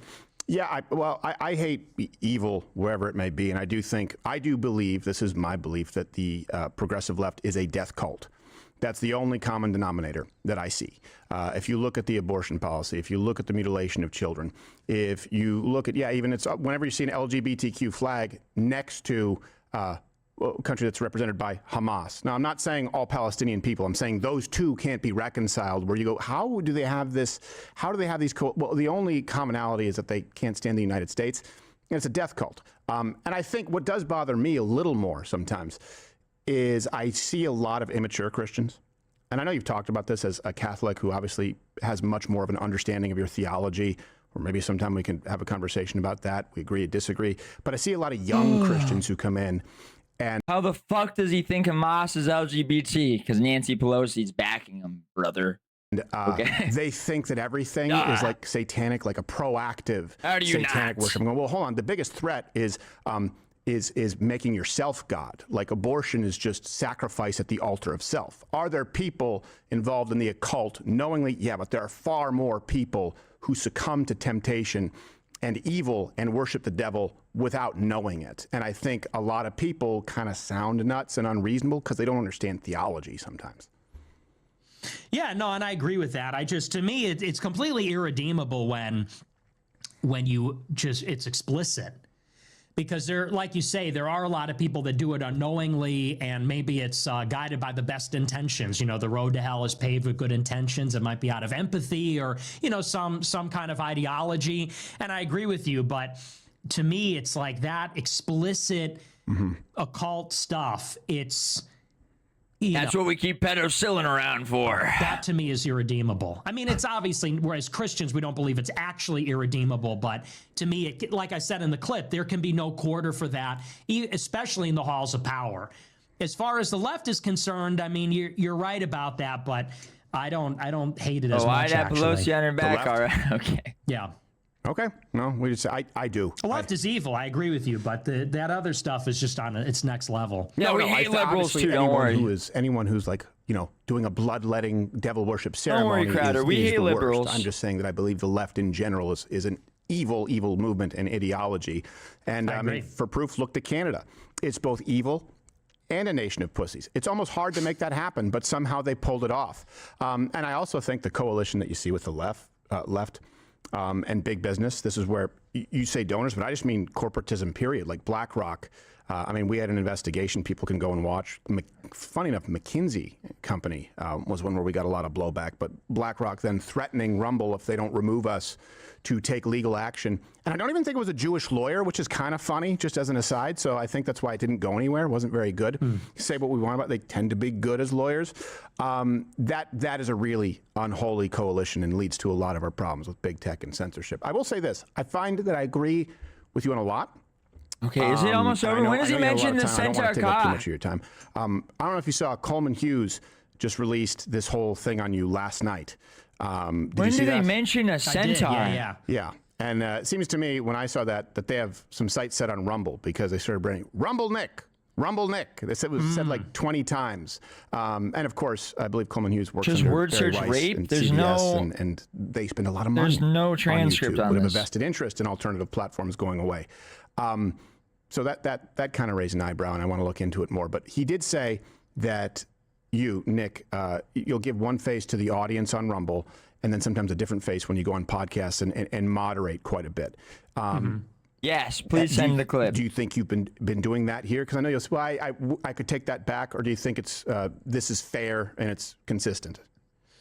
I think I'm being fair. Okay. They've been saying this about me for 10 years, where they say you're presenting a more normie-friendly face. I would just say I'm a three-dimensional human being, and when you watch a show, it's a performance, and it's me, as you know. Well, maybe because you got other people, but for me, it's like I'm in a room by myself. Again. He's and when performing. I do a show, I'm just talking to myself. And when I'm talking to myself, you know how it is. You get whipped up, and you make jokes or use hyperbole. He doesn't mean any of rhetorical. it. Like we've been led. That tends to happen. Then when you're in a serious conversation where they say, led astray. "Do you want to kill everybody?" You're like, no. Like here I was joking, or here I meant this. But no, I think that's a dishonest characterization of it. Yeah. Well, let me ask you. You've said one time, I think you were giving an interview. It was funny. You said sometimes jokes don't land, and you just were straightforward about it. I know that all too well. Believe me, a crowd. Dude, yeah, you've been bombing the jokes the whole stream, dog. Full of drunks in Schenectady will let you know when you're 19. Let me ask you, like, what in your mind when you're doing it? Like, what's the perfect joke? I don't know for me, it's if it makes me laugh. Yeah. I mostly do my show for my own. It's Schenectady's like a Jewish neighborhood in fucking upstate New York. Own sense of humor. Like the things that I say, it's because I think they're funny, and I literally can't help but I have to say it, and I make myself laugh. Wait, this is where the big Centaur cock? Defending what I said about that topic.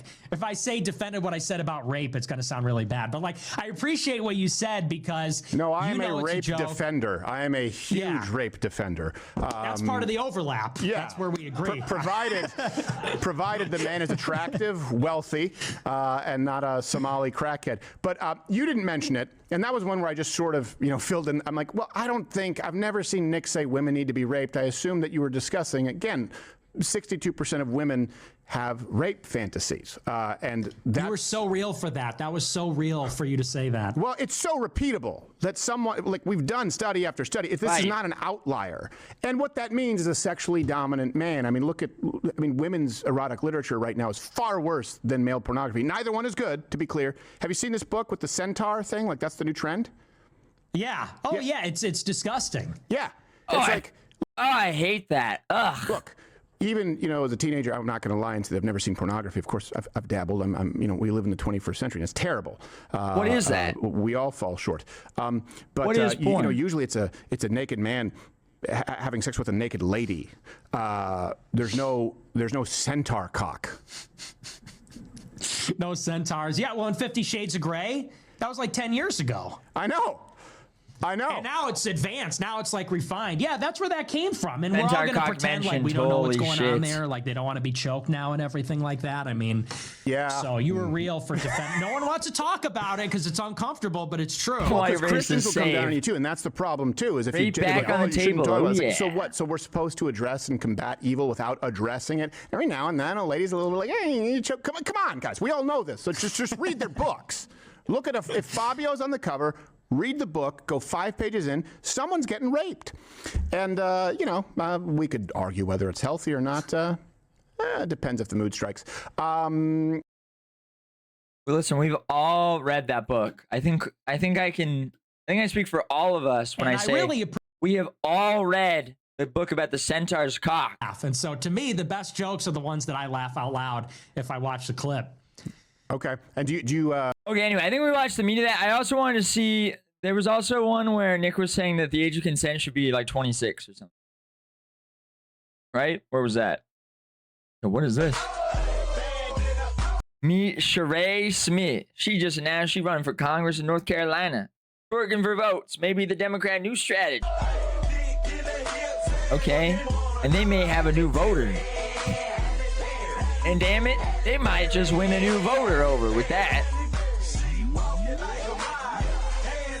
Rokon could never.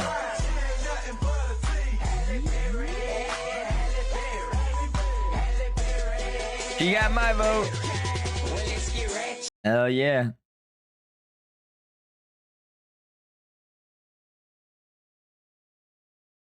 Okay, where was Nick saying? Oh, yeah. Should be like 25.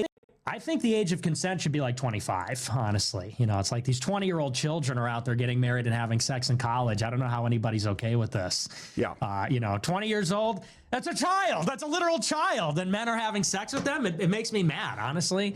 Well, now you've gone too far the other way. 25. Like if it's a 20-year-old and a 20-year-old and they get married, and like Mary was pretty. She wouldn't meet that for like another 10 years. We wouldn't have Jesus Christ.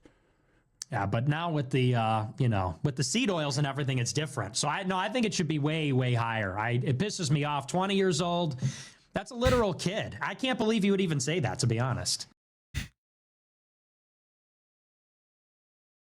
What? Two 20-year-olds getting married? That's a literal child, Stephen. How could she consent? She's 20? Oh, okay. All right. You're being facetious. I'm teasing. I thought we're being funny. I didn't know. Well, yeah, I know, but you were just doing the opposite of it. Dude, comedians are not funny. Comedians are not funny. This guy does stand-up. Are you serious? Okay, Joe Rogan would get that was a joke. Joe Rogan would obviously get that was a joke. Okay? And considering that people will take it seriously, I said I don't want them to take that. And they're like, see, Nick is inconsistent. No. I thought we were joking. Yeah. No, that is one thing, too. Like, it's just older women who are jealous that men like younger women. There you go. Yeah, that's exactly right. How many 40-year-olds go like, well, you just want her because it's like, yeah, now do the guy's wallet. Shut up. And we have the same thing with